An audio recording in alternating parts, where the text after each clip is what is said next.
Power. You want answers? I think I'm entitled. You want answers? I want the truth! You can't handle the truth. What we've got here is failure to communicate. I'm building an alliance.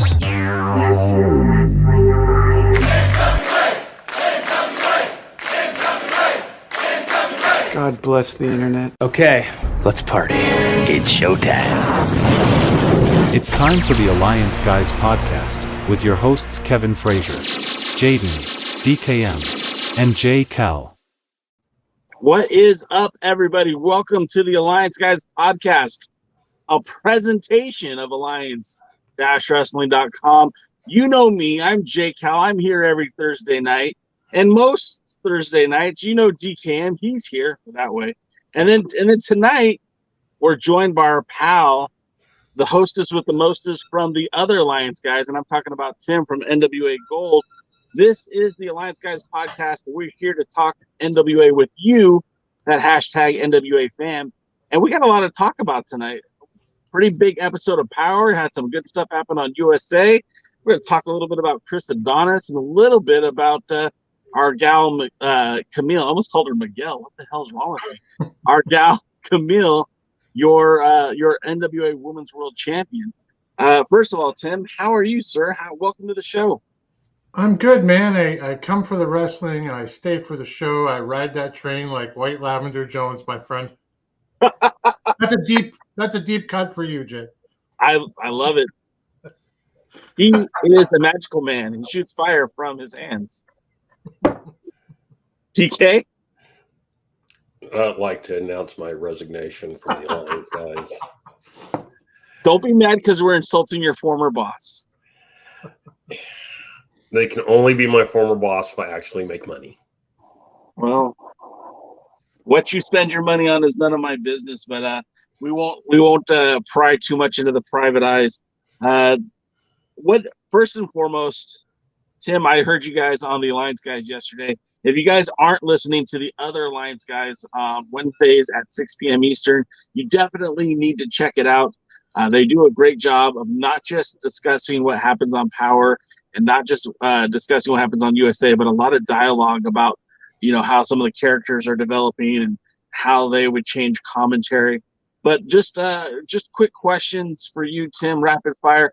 What did you think of Power? Was it a good episode, a bad episode, or are you indifferent? It was as far as Power goes in recent memory, it was a great episode. It was one of the best episodes we've seen in a long, long time. DK, would you agree with that? Yeah, certainly the best episode this season. Probably one of the top episodes since they've returned from the pandemic. Yeah, it's funny. We've talked about this quite a bit. It feels like there's been stall patterns for the NWA. Every so often they fall into a waiting pattern, and I'm not sure what they're trying to do. And we saw this, of course, with the pandemic. They had to just take that break. Everybody had to take that break unless you were the WWE or AEW. But once they started getting back on all cylinders again, you saw some pretty good episodes of Power. And then it kind of stalled again around the 74th anniversary show while they were trying to get all those parts into place. And then it picked up steam. And then right around the last pay-per-view of the year, Hard Times, they kind of slowed down a little bit again. And then it picked up with Matt Cardona, and then he got injured, and it kind of slowed down again. But it feels like it's gaining some momentum, at least if you ask me. DK, do you feel like it's gaining momentum? Do you think we're heading in the right direction, or do you think this is just smoke and mirrors? They're very roller coaster to me and always has been. It seems like they'll produce an incredibly good show and follow it the next week with a show that really sucks, or vice versa. They'll produce a show that really sucks and the next week produce a really good one. So they're a little bit schizophrenic, kind of like their owner. And, I'm sure the two are related, but it was a good show, and I take them where I can get them. That's fair. Sam, how do you feel about it? I think if you produce a show like this Race to the Chase tournament, and you give us the 3 matches that we just saw there, I don't know how you can go back in the next, at least in the next TV taping schedule, and do anything that is significantly less than what we're seeing. Like if you've hit it out of the park, at least as DK pointed out in kind of recent memory, certainly this season on this show, then how do you go back to the shows that we've had, in the past of this season that don't include this show? They got to keep this level of competition up, and I think that's what's going to drive success. Well, I mean, every time they have a pay-per-view, because I enjoy almost all their pay-per-views, and I go, now if they could just put this on TV, and then they don't. But I don't, like I said, we'll see. I like things like this type of show I like.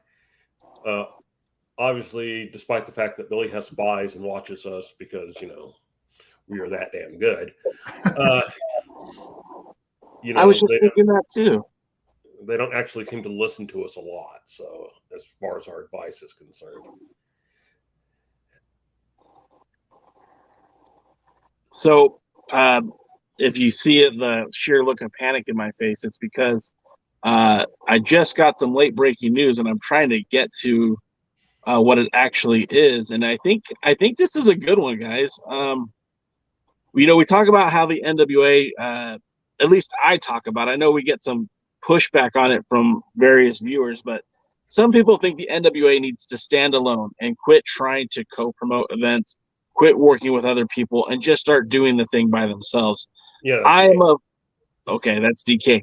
I am of the nature of let's work together with somebody, let them share partial of the responsibility so that we can have the best wrestling possible, whether it be like working with a promotion like Wildcat or working with a promotion like Catalyst Wrestling in New York, or working with River City Wrestling in Austin, Texas, or wherever. But one of the partners that the NWA has developed over the last few years is the group in North Carolina, the Gathering, where they do a convention. Stars of yesteryear join some of the stars of today, where they do a convention and a wrestling show. Last year, that was highlighted by Kenzie Page challenging Kamille for the Burke, and also our pal Trevor Murdoch unsuccessfully challenging Nick Aldis for the 10 pounds of gold. Well, they're returning to the Gathering again this year. And I guess this came out earlier today, but I'm just now seeing it. And it looks like Rachel Ellering, the daughter of Precious Paul Ellering, will be challenging Kamille for the Burke. Now, to me, that's a slam dunk. That's a real great matchup there. I also saw that Tom Latimer will be challenging Nick Aldis. Obviously, that's a non-title match unless things change. We know that Colby Carino should be in action. I believe he's taking on Kerry Morton, and then of course they're advertising the infamous more matches. But once again, pretty cool to see the NWA get an opportunity to work with the folks at the Gathering. Looks like we're going to have another pretty big event in the North Carolina area, which I think is always good for the NWA. And that's August 6th. So this will be before the 74th anniversary show.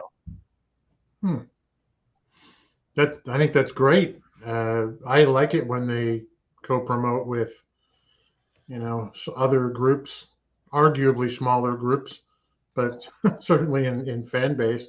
I think that's going to be a great experience.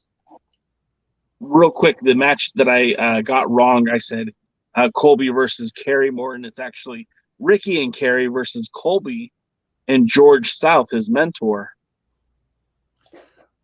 I thought if we were ever looking for a time to put Colby and Kerry together in a Forgotten Sons or whatever it was we were gonna book him as fantasy bookers out here, sounds pretty good.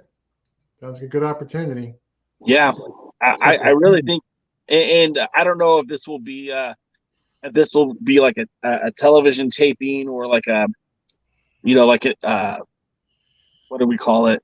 Like an premiere live event with the NWA where they tape it for distribution, kind of like they did for the last Power Trip or something. But I think this has opportunity to help tell some stories right before we get to the 74th anniversary show. Of course, we do know that Trevor Murdoch is going to be facing off against the winner of a fatal four-way, whether it be Knox, Brian Meyer, Aldis, and or Latimer. Of course, I just kind of spoiled Power, but we'll get more into that later. So that match could have some sort of implications for the 74th main event, as it were. Mm-hmm. So, sorry, that was late breaking news. So, I mean, they posted it 8 hours ago, but I just saw it now and thought we should address it. So, breaking J news. Yeah. And then we have a familiar face in the chat who says, the biggest differences I've noticed is the building of anticipation, and it makes you, as the viewer, look forward to seeing what happens. Same thing with this gatekeeper thing with Kamille and Kylan. I think that's some great insight from, and I'm sorry if I pronounce it incorrectly, but is that Reluca? Am I saying that right? Correct. Yeah, that's correct. Well, that's the way I pronounce it, which means it's probably wrong. I realized at the angle I said at, I have my back to Tim. Sorry, Tim. It's not. No, it's all good. So that's kind of cool. I did want to talk about a few things before we get to the show tonight, but we did do an additional drawing for Tim's replica championship belts. Now, Tim famously said, he encouraged all of you guys to help get us to 1,000 subscribers so that one of you could win a replica championship belt. And you can see those right there, right behind Tim. It's either the Royal Crown Championship or the NWA 10 pounds of gold. Now, we originally drew a name. That person fell off the face of the earth, could not get a hold of them. So the good news is we did another drawing, and I'm going to tell you right now that the winner is in the chat right now. What? And so, yeah. So without any further ado, there's no pomp and circumstances. It's not you, DKM. It's not myself. But it is our man. What would Luthez do? Hey, all right. I'm very happy to see one of our regulars who's always with us on these shows on Thursday nights and occasionally on the pre-parties get an opportunity to win this prize. So, Lou, you know how to reach me. Get a hold of me. DM me any way you can, and we're going to get that title belt out to you. So, again, thank you for checking us out. Thanks for being a part of our weekly Thursday activities. But while you're here, while you're in the chat, which belt would you pick, Luthez? Well, he should pick the one that Luthez wore. I don't think that's. I don't have one of those. That one is hanging in the loop. He wore two. Yeah. He wore two different belts, So I'm just waiting to see what Lou's gonna say here. I mean, he's probably trying to catch himself because he said crown all day. So right, that's the one. That's Luthez third reign. So there it is. It's in his picture. Oh yeah, it is, isn't it? Well, there you go. So congratulations to you, Luthez, and thank you for everyone that helped us get to 1,000. It really did mean a lot to me. I think it means a lot to Tim, and even in DKM's Black Heart, I think it meant a lot to him as well. So we do appreciate it. Yeah, I mean, in all honesty, DK wanted to win the belt too, but I mean, so did I. So I mean, but hit me up, Lou, on Twitter maybe, and okay, we'll figure that out, or go through Jay, whatever works. Yeah, however you do it, Tim will get your information, either me or him. It doesn't matter. But we're really happy for you, Lou. Really happy that was one of our regulars too, because the last guy, I don't even think I ever saw him in a live chat. So I was kind of happy he didn't come back and try to get that belt. All the giveaways I've ever done, I've never picked anyone that I like I recognized the name or who was a regular in, one of the chats or anything. So this is great. Glad to see Lou winning this. And there's one caveat, Lou. The only thing you have to do is you have to have a photo of that title belt. You have to take it so we can post it on the socials at Winners Really Win or something like that. Speaking about winners, can I take a minute to talk about Chris Adonis? You can take 1 minute. All right. Well, it's probably going to be closer to 10, but we'll see how it goes. So our buddy Chris Adonis, who is a two-time NWA national champion, has been on a bit of a, kind of globetrotting, if you will. He was at the Crockett Cup pay-per-view, and of course he was hurt, so he was kind of he wasn't his normal self, and they were eliminated. He and Adonis, or excuse me, him and Latimer were eliminated by the team of Idolmania. I think they called him the Gold Rocket, Marche and Jordan Clearwater. So unceremoniously eliminated from the Crockett Cup. Wasn't sure if we were going to see either Chris Adonis back in an NWA ring anytime soon. And then sure enough, was there for the Premier Live events, was also part of Always Ready. But in between all of this, the Premier Live event and Always Ready, he also went to Australia and visited actually some friends of ours over at the All-Star Wrestling in Australia and won their Eastern States Heavyweight Championship. Now, that's not like the biggest breaking news. That's not like earth-shattering. He's a great wrestler. He's a two-time national champion. So we're happy to hear it. Of course, we do have friendships with I keep having to remember their name, the All-Star Wrestling Australia. I can't call them the Pole Jump Wrestling Federation. But over there in Australia, he won the title. Then he came back, did some tapings with the NWA, then went to United Wrestling Network, challenged for the United Wrestling Network World Championship in a matchup with Jordan Clearwater, which was kind of like a rematch from the Crockett Cup. Then now he's back in Australia, and he's defended that title already once this week. And then Sunday he challenges Robbie Eagles, who a lot of you guys know if you're familiar with Ring of Honor and some of the Australian pro wrestlers. And he challenges for the All-Star Heavyweight Championship. So just as a side, because Chris Adonis is kind of an NWA guy, he's a SoCal guy, so I'm always rooting for him. I just wanted to tip our hat there to Mr. Chris Adonis as he globetrots around the world and winning championships all around the way. What do you think about that, Tim? What do you think about NWA pro wrestlers doing big things outside of the NWA? I think it's very similar to, how I appreciate that the NWA itself is working with other promotions as they go along. I like to see the talent from the NWA working in other promotions. Chris Adonis especially, I don't know what it is about that guy, but he seems to be having a lot of fun down there. Like he's just relaxed all the time on social media. He seems to be enjoying, what he's doing out there. So it's great to see. What do you think, DK? What do you think about Adonis? First of all, what do you think about Adonis winning championships in Pole Jump's wrestling promotion? That's almost funny to me, but I think it's cool for Pole Jump. Good going, bud. I don't have.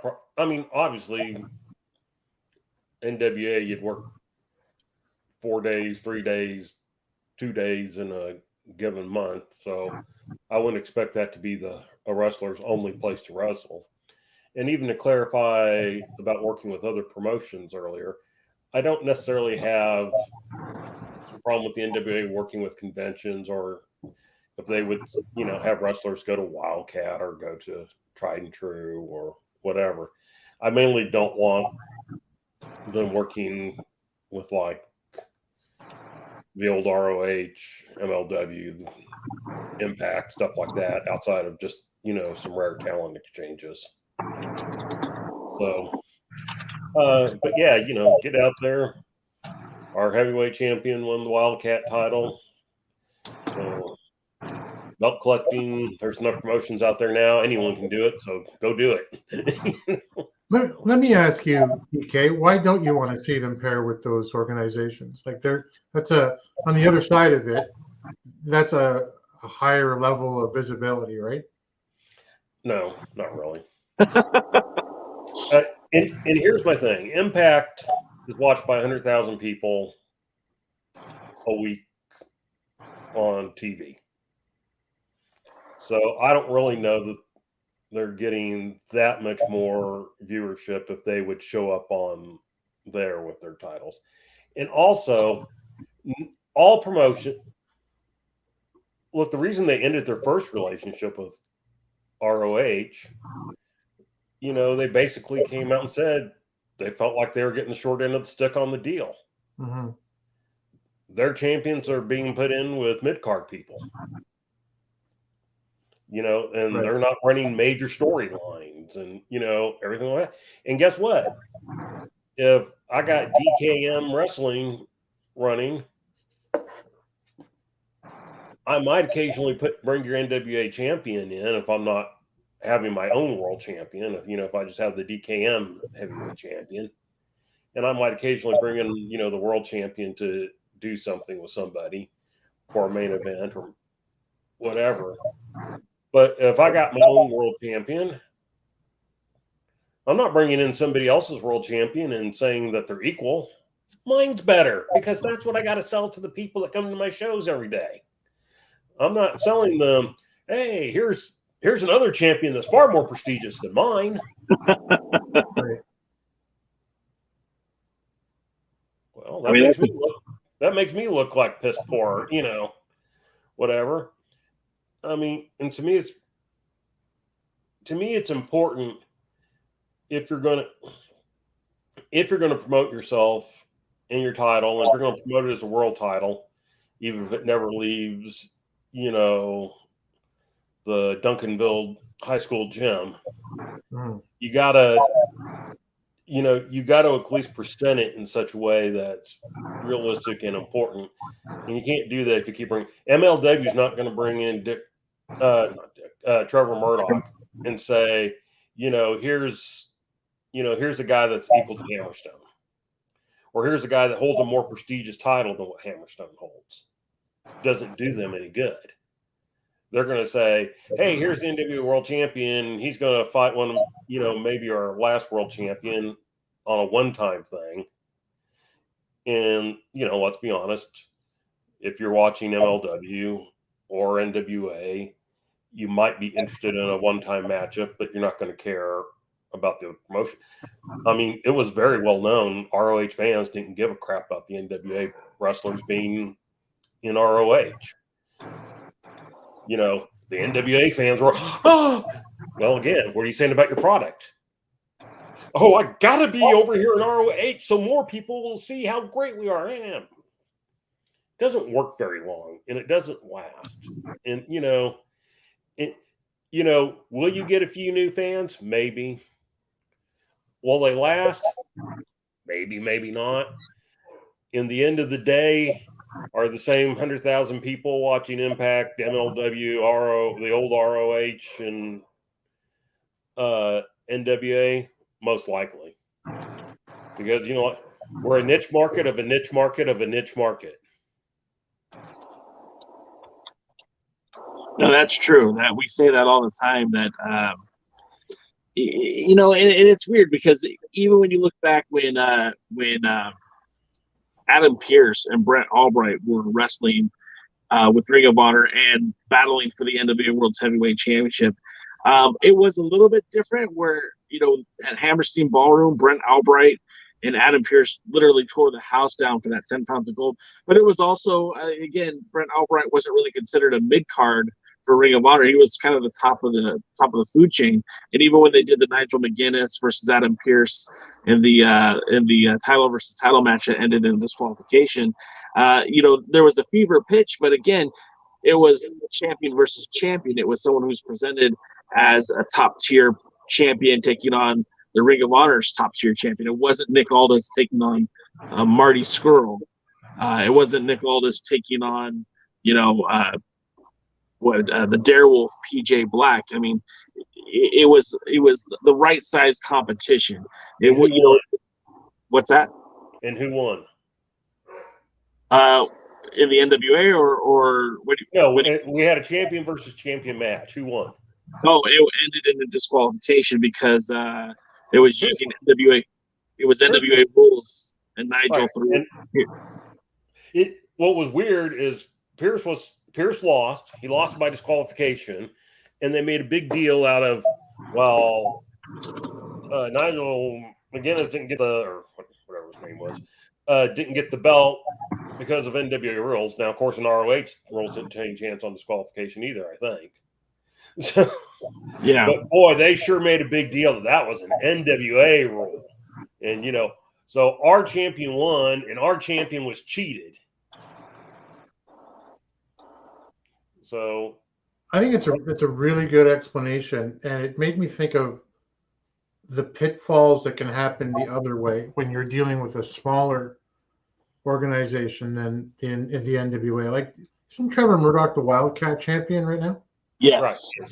So what happens if Trevor drops the Wildcat title while he's NWA world champion? None of us are going to be happy. No. And, what's his name? Our previous champion, he did drop 2 titles just before he got injured. Oh, Cardona was doing the job all the time. Cardona lost a lot. And he was losing to women up until the time that he finally, won the Impact Digital Media whatever championship. Yeah. Does that still exist? I know he lost it, but I don't even know. Yeah, he gave it to Myers, maybe? Yeah, that sounds right. Yeah. Well, I think he lost it in a 3-way. Oh, I don't think he was pinned. But it's been too long. I've slept since then.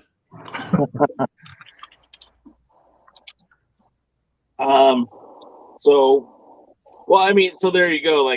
So DK's thoughts on it is you never really will be presented to the highest level like you would in the NWA, and vice versa. Like the NWA really can't, the prestige of the NWA 10 pounds of gold, you can't really bring in another champion and not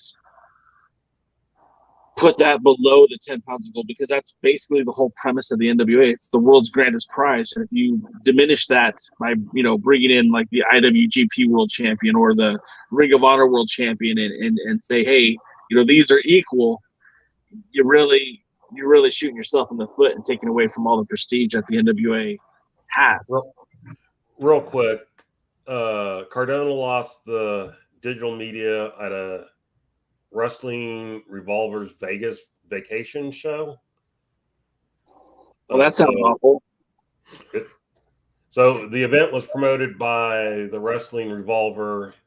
It was won by Rich Swann. This doesn't say anything about it being triple threat, but he lost one of his titles in a triple threat. I don't remember which one. And since he lost it, Brian Myers has won the title at Against All Odds, which was a combat match.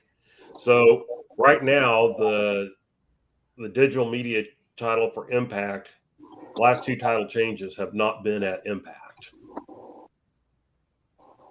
That's interesting.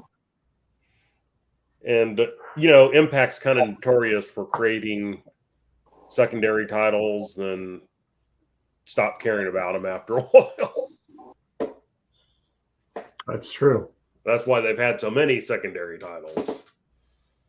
King of the Mountain, Television, Legends. And I'm probably forgetting 2 or 3 in there. Yeah. It's TNA when they brought that back for a while. Well, didn't they unify the TNA championship and the Impact championship at some point? Yeah, they did. And then they renamed the secondary title. I remember it was like the King of the Mountain title, and then it was like the Hall of Fame title. And it started as like a Legends. The Legends, yeah. Booker T, and it started as Legends, and then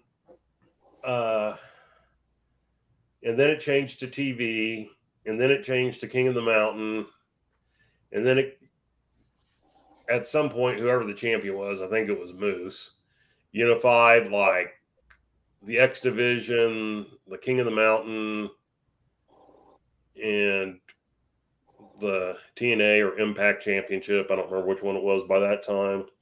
And so they immediately vacated the X Division and immediately retired the King of the Mountain. Then they did the Grand Championship. Right. That was a Billy Corgan idea too. Right. Well, it was originally supposed to be their new world title. If you ever look at their new world title belt, if you ever go back and look when it was first put out, it said world champion, and they actually had to get a plate at the last moment and cover it with Grant. Part of the reason was they were taking criticism for it looking like the NXT title.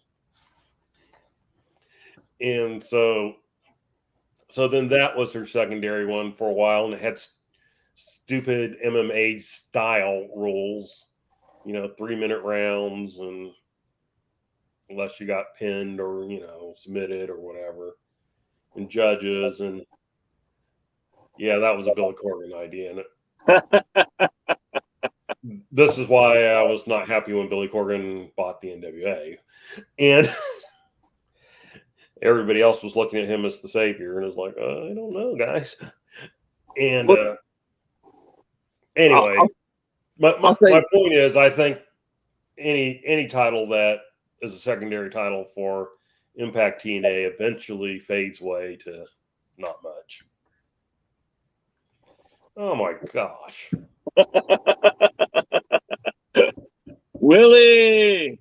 I love those, man. They make me smile. Well, he's my favorite. Well, because he's consistent. Consistency is key. If the NWA was consistent, we would probably say a lot better things about the show. Also, I wanted to point out, too, that our girl Kamille will be defending the Burke for like maybe the 6th week in a row. Maybe that's being too aggressive. But she did come off of being at XPW, where she challenged, amongst others, Deonna Purrazzo and Taya Valkyrie for the XPW Women's World Championship. Then she defended the title last week with Booker T. Not against Booker T, but at the Reality of Wrestling, his promotion. And then this weekend, coming up, she wrestles Lainey Luck for MAW. That's Mid All-Star Wrestling. I believe they're out of Wisconsin. So props to Kamille for being out there and representing the NWA. We used to talk about how amazing it was for Nick Aldis to do everything that he did pre-COVID. His first title reign, we talk about how he took that belt and defended it all over the world. He defended it in China. He defended it in Australia. He defended it in the UK. And it wasn't just like one city in the UK or one title defense. Like, it was literally, at one point, he had more title defenses in the United Kingdom than he did in the United States, which, for the NWA World title, that's actually saying something. And then he had this whole great run leading up to All In before he lost to Cody Rhodes. But his 8 months as world champion was probably the most significant, most memorable 8 months that anybody could have as an NWA World Champion.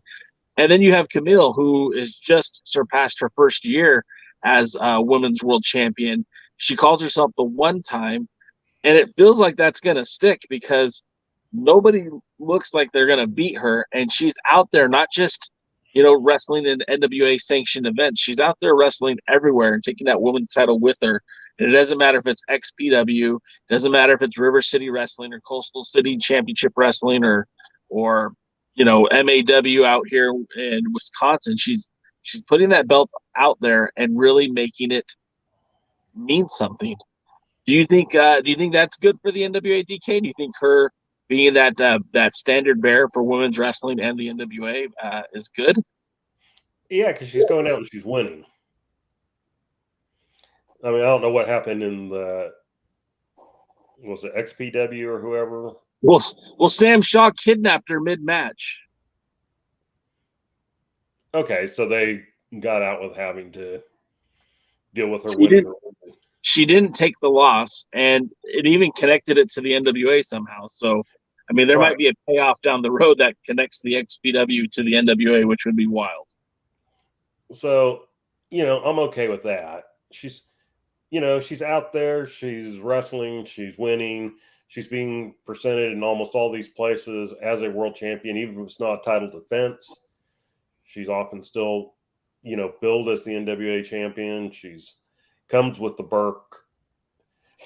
What I like about Kamille, she always wears the Burke. Yeah, she never takes it off. You can't get half the wrestlers to wear their belts. And Kamille she wears it as a belt in a dress. I mean, and people wonder why I love her so much. So it's just, those types of things are good. It's like Tim was saying, you got to be careful if they win titles in the other promotions, because then, what happens for them to drop the title, and, does it have to be a three-way, and then doesn't matter, and then blah, blah, blah. At one time in the NWA was the rule that champions couldn't take any type of loss without the say-so of the office. I mean, to the point where they couldn't even take a loss in a tag match. Which is, hey, there's an Amber Alert. You're right. Is that a tornado warning? Are you good? No, it's an Amber Alert. It's somebody somewhere was kidnapped. Well, I just told you. Kamille was kidnapped by Sam Shaw that finally made the press. Apparently so. But anyhow. So, yeah, I mean, look, there's a lot of cool things happening for the NWA currently. We talked about the Gathering show that's going to happen in Charlotte next month. I believe they said August the 4th. Let me source that. I'll get the right date here. But then also our Women's World Champion is defending this week. She'll be out in, August 6th is the Gathering with the T-Mart Promotions in Charlotte, North Carolina. And, of course, Kamille will be out there defending her title this weekend against Lainey Luck for MAW in Wisconsin. Chris Adonis is out there challenging for the I have to keep looking because I keep wanting to call it the pole jump wrestling promotion, the All-Star Wrestling in Australia. He'll be challenging for that title. So a lot of interesting, fun things coming for the NWA. Of course, coming off a pretty good weekend of wrestling, watching NWA USA. We'll get to that right now. And I know Tim and company, Tim with Dave Scooby and Sean. Sean, did I say Sean? I meant Jeremy. Sorry, Jeremy. Brain fart. They covered the NWA USA and NWA Power on the other Alliance guys. We'll briefly hit USA, and then we'll really dive into Power here just momentarily. DKM, first of all. Well, actually, you know what? I'm sorry, Tim. I totally skipped over asking you about your opinion of Kamille going out there and defending the title. I apologize. It's great. Let's do USA. Fair enough. Okay, so when we get to NWA USA, I like the way these episodes have been kicking off because not a lot of talk. We get action in the ring, and it was on USA this Saturday. We also had that on Power on Tuesday, and this is exactly how they should start, right into the action. Dane really heals up on Anthony, telling him, to the crowd that he doesn't normally last longer than 2 minutes anyways. And I don't really know what they're doing with Anthony Andrews anyways. They call him the distant cousin of the Kazana family. Together, he and AJ are the Southern Gentlemen. I just don't know what they're doing with him.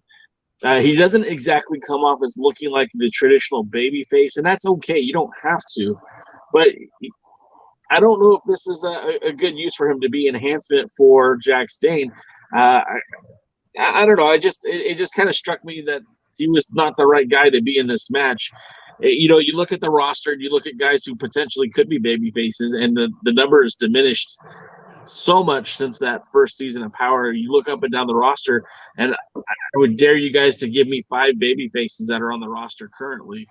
But as the match continues to go on, our pal Jack Stane removes the glasses but doesn't remove the fur vest. I always think that's a nice touch. Makes us believe that it's easy work for him. Kazana gets actually in some decent offense. At one point, he dives in an avalanche splash type maneuver to Jack Dane, and Dane just turns it into a belly to back suplex, or belly to belly suplex, excuse me. But then shortly after that, that's when Andrews gains momentum. Jax bails out of the ring to kind of slow down the pace of the match. It isn't long before he gets back in the ring, and Andrews is still going on the offense. The crowd really gets behind him. He even connects with a choke slam on our national champion. Gets a 2 count, but not the 3. It's just I'm kind of puzzled because this isn't like typical enhancement work, and this guy isn't a typical baby face, and I just really don't know what's going on here. But at the end, kind of abruptly and out of nowhere, Jack Stane connects with that pop the trunk, and that ends the match 1, 2, 3. And it looks like they're trying to build some sort of beef with Galley and Jax. Tim, what did you think of this match? Well, I'm as puzzled as you were. To me, Anthony Andrews is enhancement talent. I don't know why he gets as much offense, surprising amount of offense, on the one member of your roster other than Kamille, who is being booked as a monster. I guess, like, for me, it was like, oh, great. It's just, when it started, Jax is going to pop the trunk on someone else other than Eric Jackson now. So that's great. So I was puzzled too. All I could think of was, there seems to be some love in the area where the filming is for the Kazana family. I don't know the Kazanas. I don't see how it helps Jack Stane. I don't see how it helps the product. I mean, obviously it had the right conclusion. I just thought should have been more one-sided than it was. And in the stuff with Galley and with Kyle Davis, even at the end, seemed awkward and strange to me. Didn't come across. DK? All right, first the match. The match was okay. Andrews had been booked more heel than face recently, or since he came in. But I've said before, Billy loves heel versus heel matches. I don't know why. I mean, you don't have somebody to cheer for. You want your fans cheering. And when you do heel versus heel, you don't have anyone to cheer for. Billy also seems to like to get people over by having them look better than you're expecting, but still working enhancement. And that's kind of the way it started with Mims. But even to this day, Mims rarely actually wins. Before he went out with the injury, and I don't know if he was legit injured or not. So I'm kind of left just like, I got to take all this stuff and set it out, and I'm going to look at the match in isolation. In isolation, it wasn't bad. It was more competitive than I would have expected. Which sometimes it's good to see Jax or any champion, I think part of it was being traded. It's more competitive because Jax underestimated him more than it's competitive because that guy's that good. If Jax had been properly prepared, he probably would have, slaughtered him the way we all expected. It wasn't bad as a match. So that's about all I know about that. And hold on. Okay. And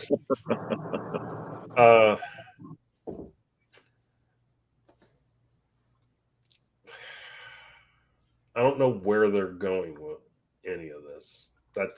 That's my problem. What is there a contender for Jax's title, and who is it? I can name 5 baby faces in the NWA. What I can't name is 5 big baby faces. Name 5 baby faces, because I can't. Okay, Pope. Yep, I got him. Okay. PJ. Okay. Kerry. Okay. We can still count Ricky, I guess. He's on the roster. He wrestles.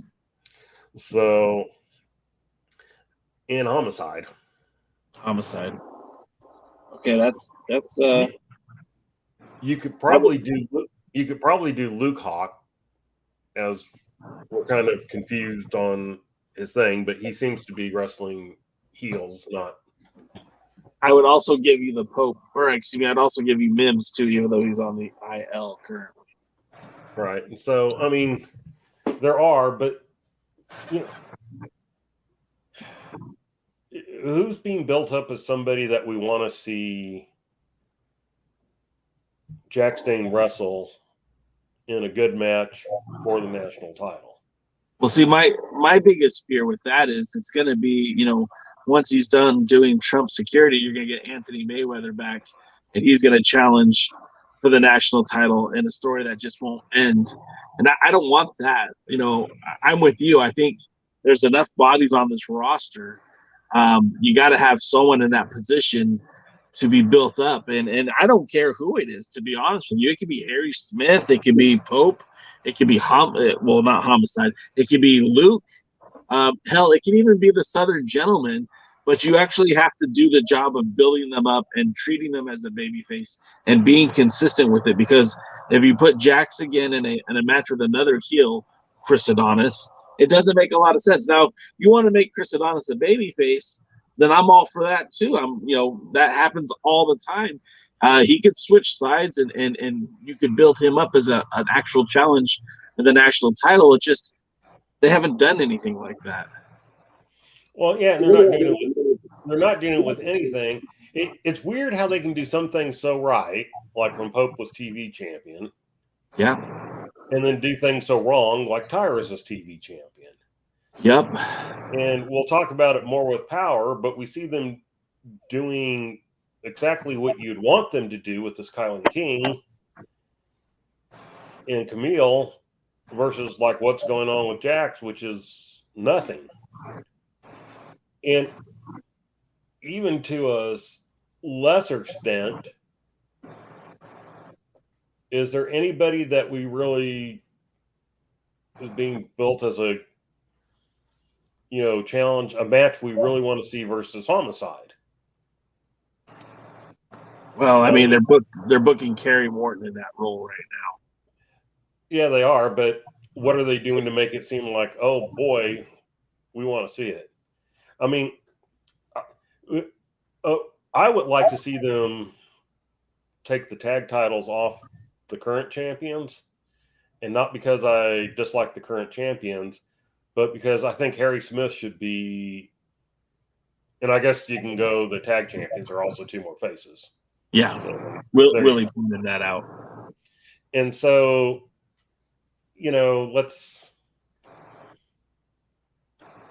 I think Harry Smith would be better in a singles run.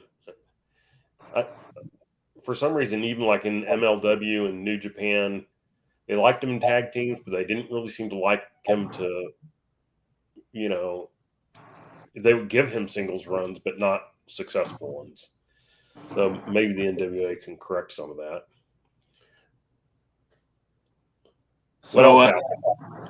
So then that takes us to the next part where we get the Aldis promo ringside with Kyle Davis. Now, I thought this was a pretty terrific promo from Nick Aldis. Again, he's got it all. He comes out there and kind of says what you would expect him to say.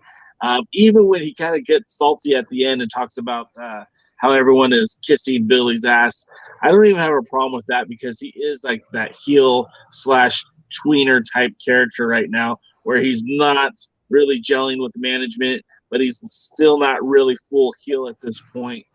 And I mean, what he says, there's a lot of truth to it, that the NWA was built by him. And of course, he didn't do all the legwork that Ric Flair did, or that Lee Fez did, if anything. But as a modern day champion. There, you can make the argument that no one's done more than he has in the last 15 years for the NWA. So it's pretty atypical stuff from the former world champion. DK, what did you think of this promo? Yeah, this is kind of the Nick Aldis I like. And I kind of like that they've moved him to USA for now. And, that they're making a bit of an angle out of it. I'm not saying Nick Aldis shouldn't be one of their top tier wrestlers. I'm saying I'd like to miss him for a little bit.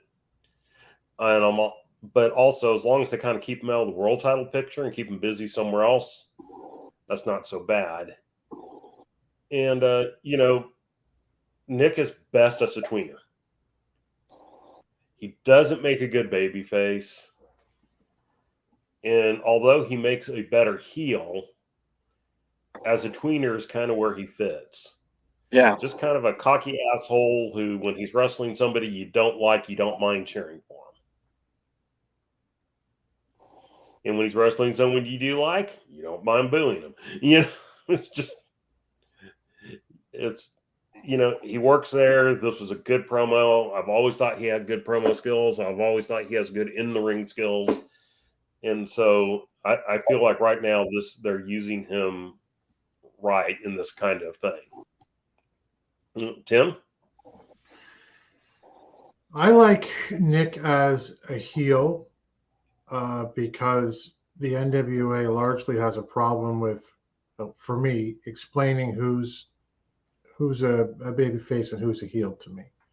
And tweeners are gray areas that can be fun, but by and large, I like to see it, black and white. I think that he presents himself, maybe it's a little bit more cerebral because it's Nick Aldis, but he presents himself to me as a heel who thinks he's a face, or at least wants you to believe that. Yeah. And so there's always something of Nick's charm and charisma in there. It was a really good promo. And if we're talking about, we'd like to see Harry Smith and Doug Williams, for that matter, come out and do some singles work. I wouldn't mind Nick just whoever he's going to partner up with, Latimer or whoever else, go into that world tag title scene, get away from the singles environment. If we're going to see Nick around, then maybe let's ensure ourselves that he is removed for a time from the world title scene so we can build others up. What would you, both of you, this is for both of you, what would you think of a Nick Aldis versus Jack Stane feud with the national title being what was being disputed? For me, Nick Aldis as a character doesn't have any interest in the national title. There's one singles belt that's good enough for him. Ric Flair didn't lose the world championship and go after the U.S. title. Yeah. Well, Ric Flair never had the title gone long enough to go after another title. but that's the situation we want to avoid with Nick, right? Right. Well, my thing with I agree with the concept of I don't see Nick wanting to win the national title unless he saw it as, well, if I have to win the national title to get back into the world title picture, then I'll take it just like that. Or if Jack Stane would come out sometime when he's doing an interview and they would get into it for,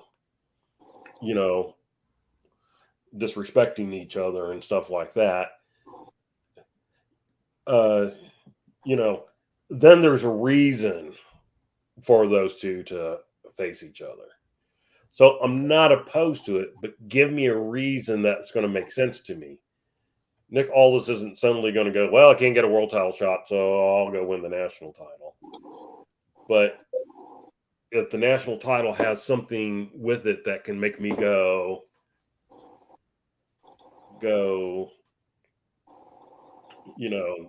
that's my stepping stone to get where I want to go. You know, actually, when Ric Flair first lost the world title to Harley Race, he actually won the Missouri state title. Yeah, I thought of that as well. Yeah.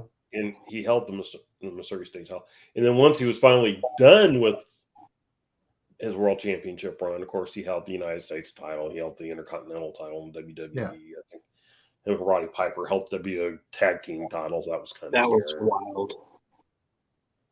Okay, so let's keep moving then.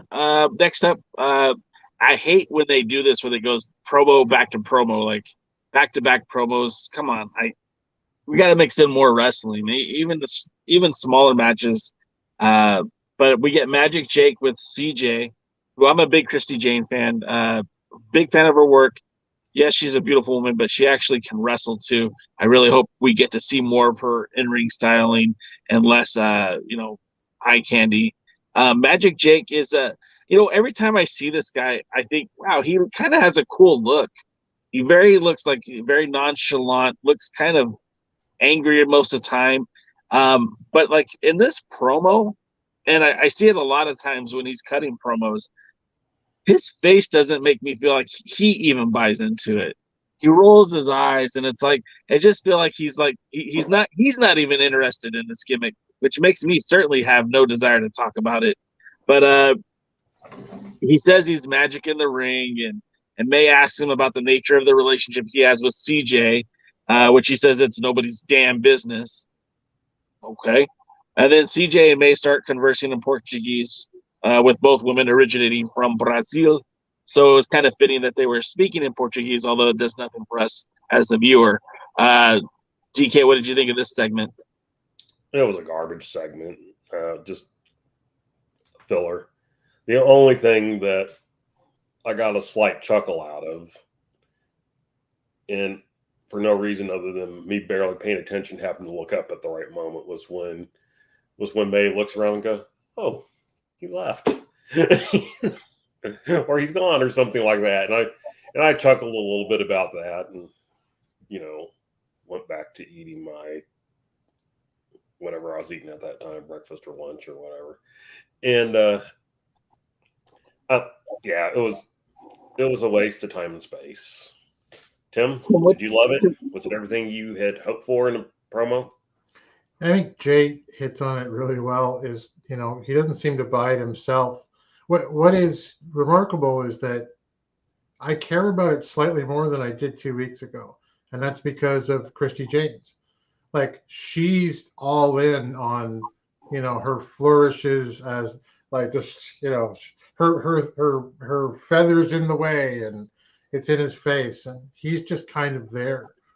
And honestly, if he bought into this, and I wasn't convinced of this 2 weeks ago, but if he bought into it, this could be something. But I don't know that that's the case. I think it's hard for him to buy into it because this isn't his gimmick. Right. This, he out on the indies, he is not Magic Jake, whatever. Dumas. Dumbass. Sorry. I think he uses Jake Dumas, dumbass, whatever. But that's not his gimmick. And I'm with Jay in the sense that he has a cool look. If you dropped the thing and just kind of made him more of a badass, heel, I think he would have a Willie pointing out that Brazil's home of the thong.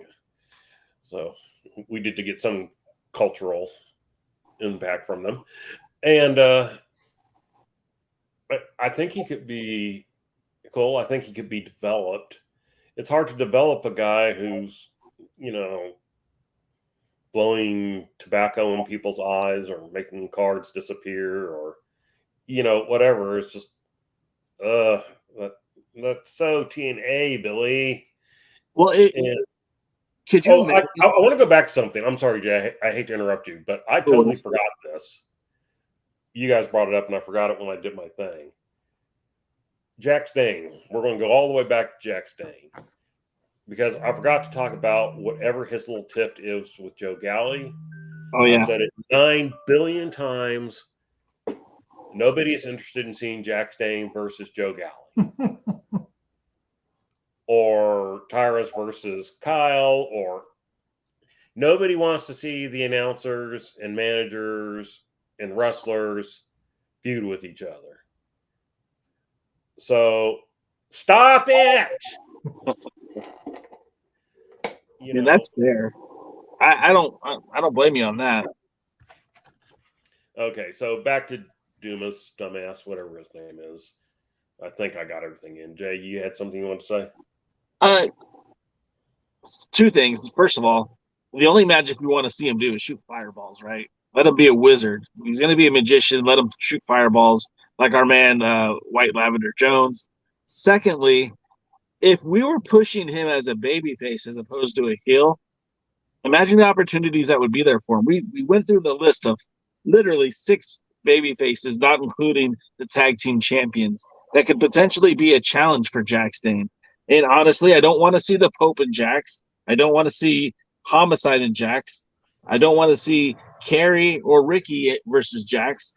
I don't even want to see PJ versus Jax. But if you tell me that Jake Dumas can be built up as a challenge to Jax Dane, where you have the ultra serious Dane event who's won all these titles and have all these accolades, and then you have a sillier, more comical but still serious in the ring Jake Dumas with Christy Janes out on the outside, I think you have something there. At the very least, got the size. Huh? He's got the size. He does, and I think that would, at the very least, give you a contrast in styles, and you have an opportunity to do something. I think as it is now, he's never going to leave past the mid card. He's never going to progress into that upper echelon of the show because as what Luthez said, he comes off as a costume and a character, not a wrestler. Our co-host Kevin, who's currently busy with his life, but he'll tell you that when he first came up with the modern day hero gimmick, and it got a little bit silly, that one of the wrestlers took him aside and said, dude, before you get in the ring, it's cool. After you get in the ring, it's cool. But when you're in the ring, be a wrestler. And that's what Kevin did. And so I think it's kind of, if you want to be Magic Man before, and that could be something that would help get you over with, kids or women or whatever. If you want to do the magic, kind of once before or after or whatever, as long as you're not doing it in a wretched way, then fine. But when you're in the ring, have your look and have your style and be a wrestler. Yeah, and I agree. And you can do it with him as a heel right now. Like, he's got that back street, broken down, smoke in his mouth kind of thing, which works really well with CJ going, look how awesome this is. I could see him in the ring going, all right, look at this. Hey, look at this. Come here. Hey, look, the rings come apart. Isn't that great? Okay, I open my hat. Oh, look, it's flowers for you. Hey, look at my hand. Fireball. Like that. There's something there. But this isn't it. So that brings us to another match, which I wasn't sure we were going to have too many matches on this show, and that's Genocide versus Angelina Love. Now, honestly, it started off as a relatively good match.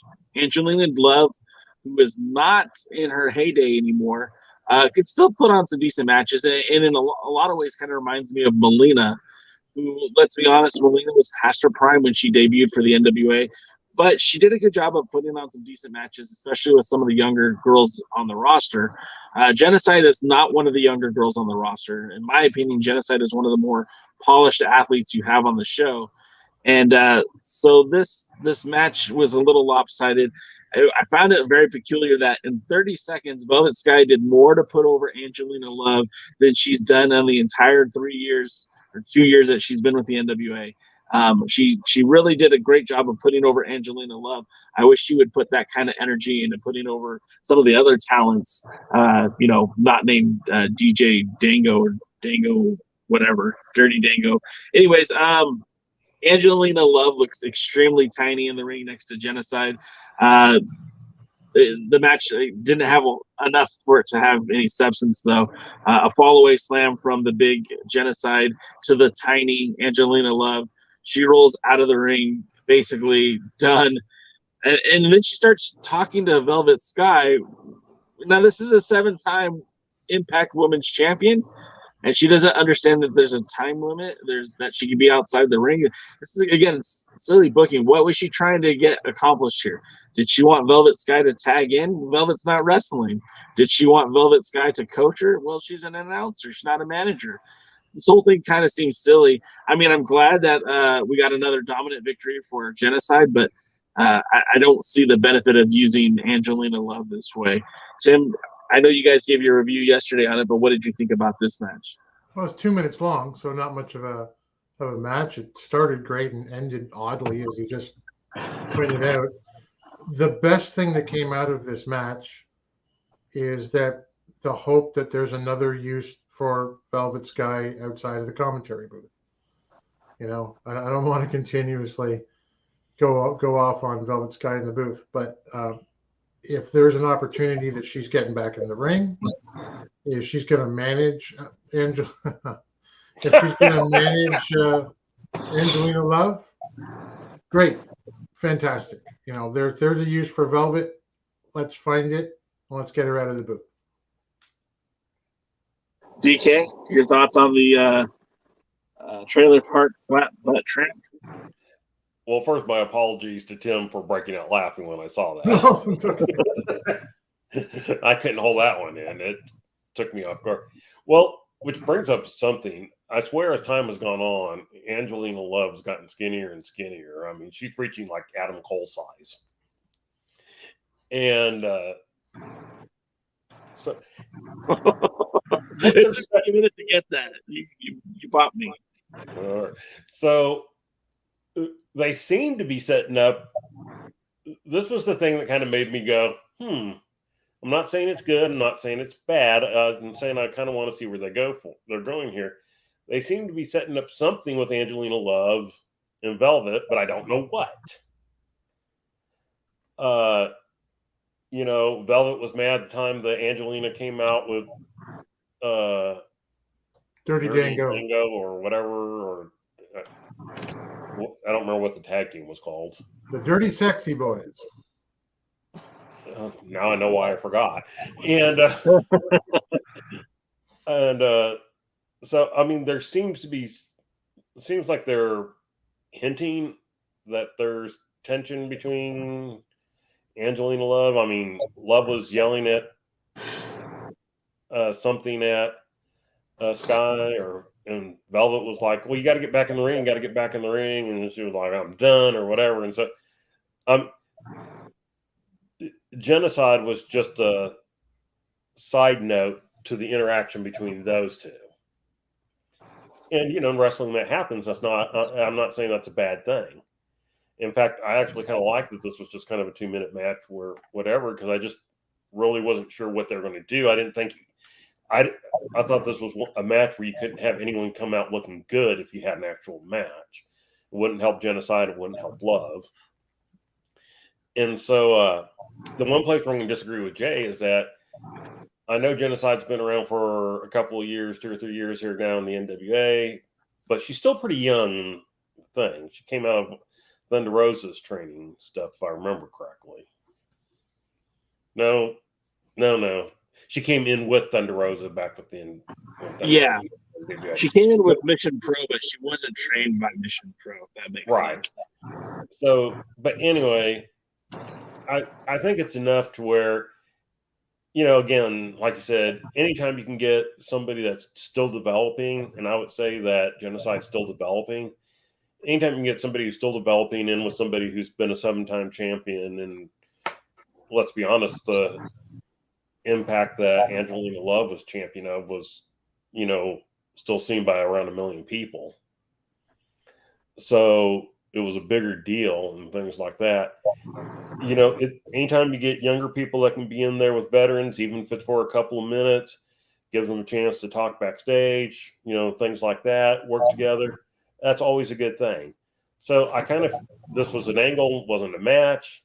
I thought they played it off well for an angle, not a match. At least semi, peaked in where's it going to go. And, and even though Angelina Love has no butt, I guess I guess they are planning something with her. Real quick, Cage Match says that she was trained by Rain, who was an Impact, also known as Peyton Banks. I'm not super familiar with her, but I think she and Angelina Love were a tag team for some time too. Yeah, I recognize that name. All right. Peyton Banks or Rain? Yeah, I recognize the name, but I couldn't tell you anything about her if I had to. That takes us to the Freeman brothers with Kyle Davis at the podium. This is the kind of stuff that really turns me off to the show. I did hear Jeremy say that he got a kick out of it, and I could see where somebody would get the kick out of it. And if maybe it was Rush Freeman's big little brother or little big brother, whatever you want to call him, calling out somebody less relevant to the roster, maybe he's calling out Tyrus, maybe he's calling out Jack Stain, then you got something, and maybe I could enjoy that and have a chuckle too. But when the guy's calling out Trevor freaking Murdoch, right, I think that's bad business. The guy's your world's heavyweight champion. He shouldn't have time for chicanery. He certainly doesn't have time for this. Less of this, please. Tim, what did you think? Exactly what you did. Less of this, please. If there's anything, when this does come into a head, as we all know it will, if it's anything less than, I don't know, a pile driver or a choke slam or something, but a boot to the head and a pin by Trevor Murdoch, then I'll be even more disappointed than I am right now. This affects Trevor. That's what I care about. I don't care about this guy. And DK, your thoughts? Boy, oh boy, oh boy. I was not very happy with this. And I said it when it first happened. I go, we already know that Big Brother's not going to be big.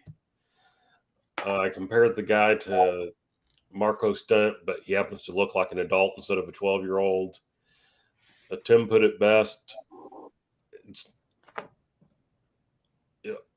This only works if Trevor Murdoch comes out, kills him in one move. And then it's just like, why did you do any of this?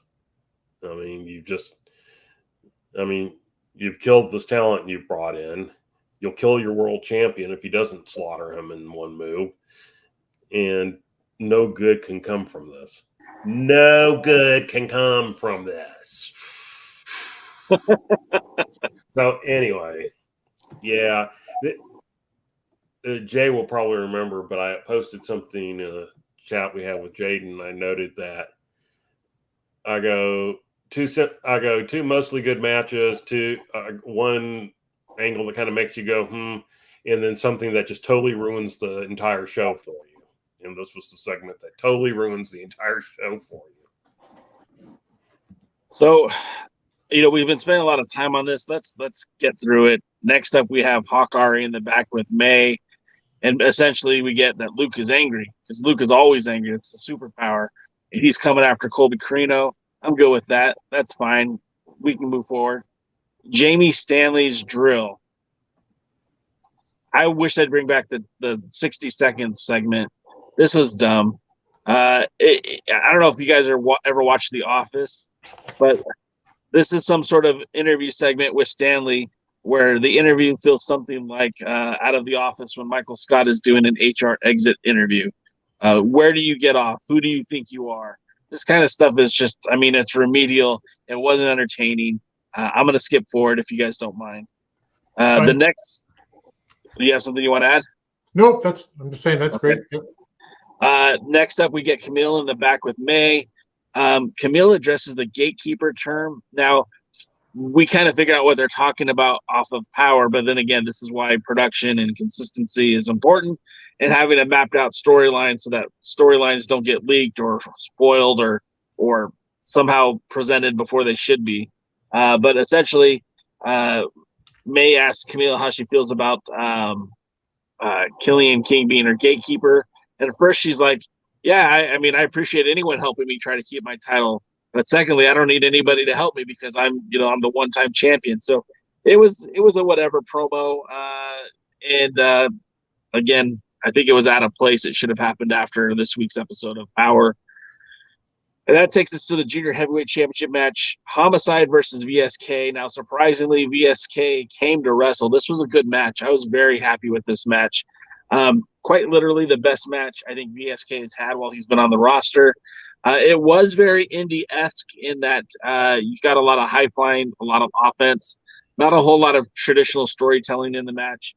But that's okay. It doesn't always have to be like that. The beginning of the match was all VSK with the tide changing hands when Homicide was able to block a splash from the top rope.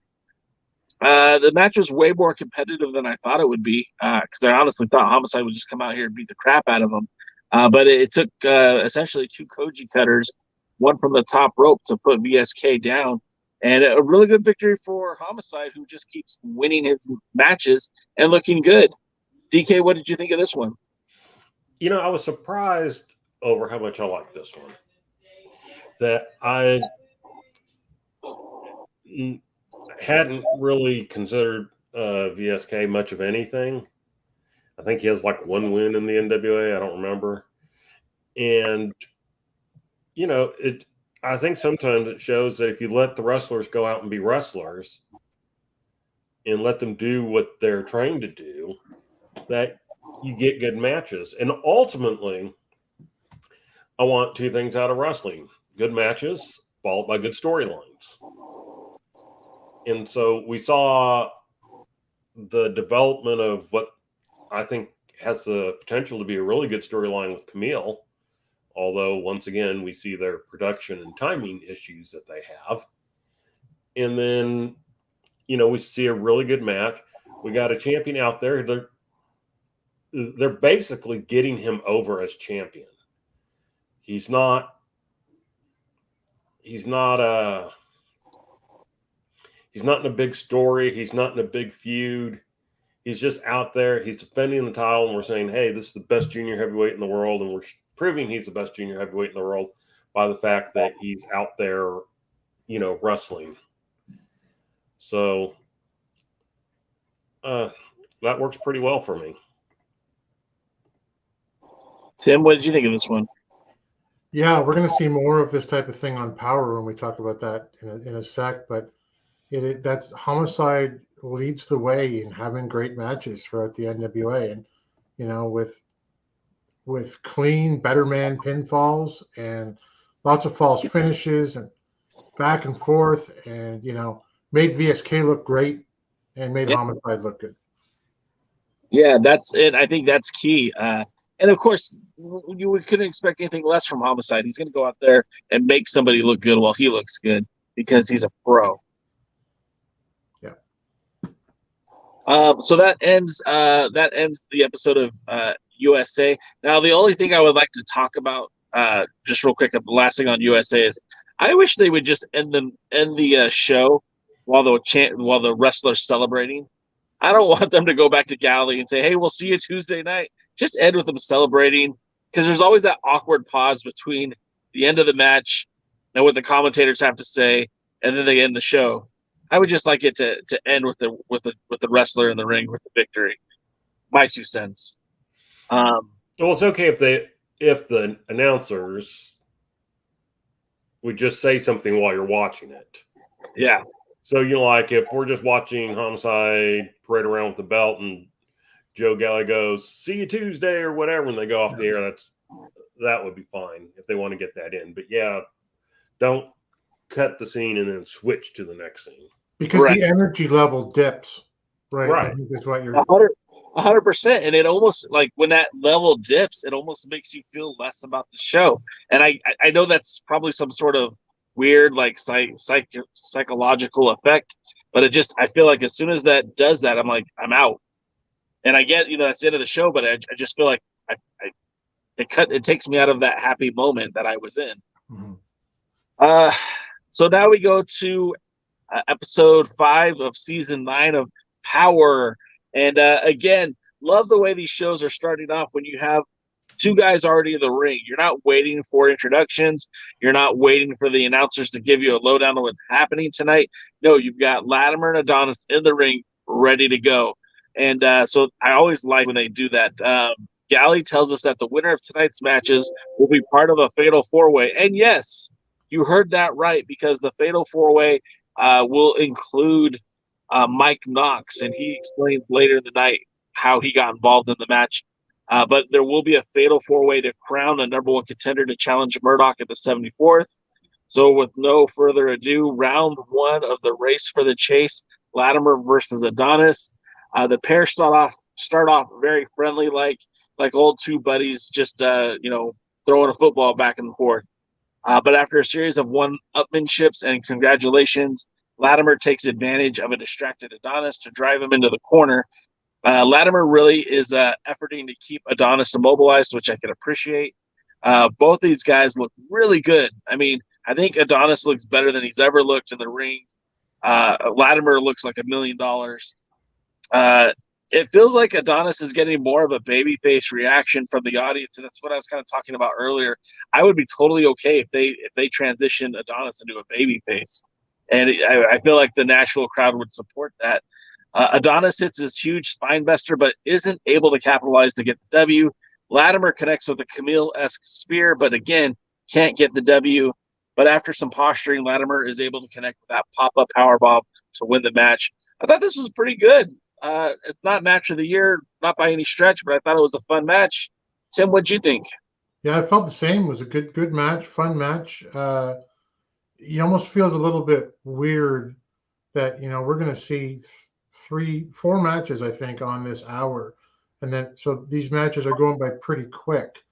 And it's almost weird in a way to see Latimer pin Adonis clean. Yeah. And throughout, we had the whole fun bit throughout the match with, yes, you almost fell for that. All right, that was good.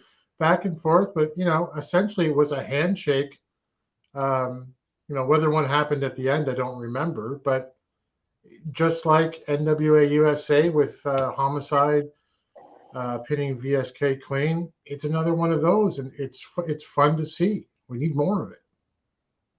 It really does help establish the legitimacy of the victory. If it was a cheat to win, if Kamille came out to help him score that victory, it wouldn't feel as good.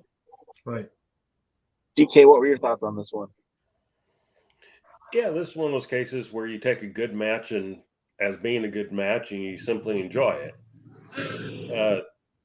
If I have one nitpick, they worked a little closer to junior heavyweights and heavyweights. We all know I like a good hoss fight. Yeah. And so this one came off a tad bit choreographed at spots. But, did I enjoy the match? Oh, yeah, it was good. And I enjoyed seeing these two, and I enjoyed that it was mostly clean. I mean, about as clean as any match you're going to get. In that, we ended with a clean thing.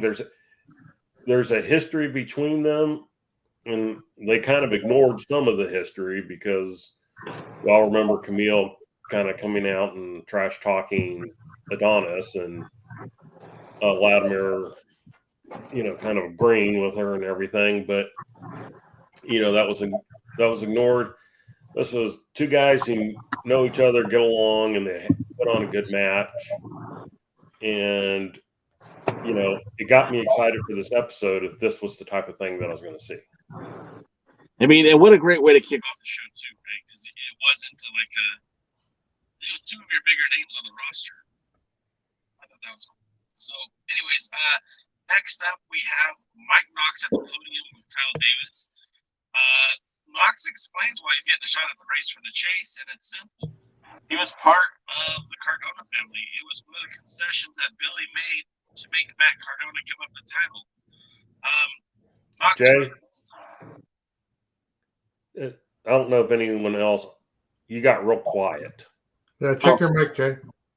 Okay, how about now? Can you hear me Yeah, it's better. now? Okay. So Knox at the podium with Kyle Davis. Well, there you faded again. What is going on? Sounds like one of the channels is dropping out, like it's kind of going mono.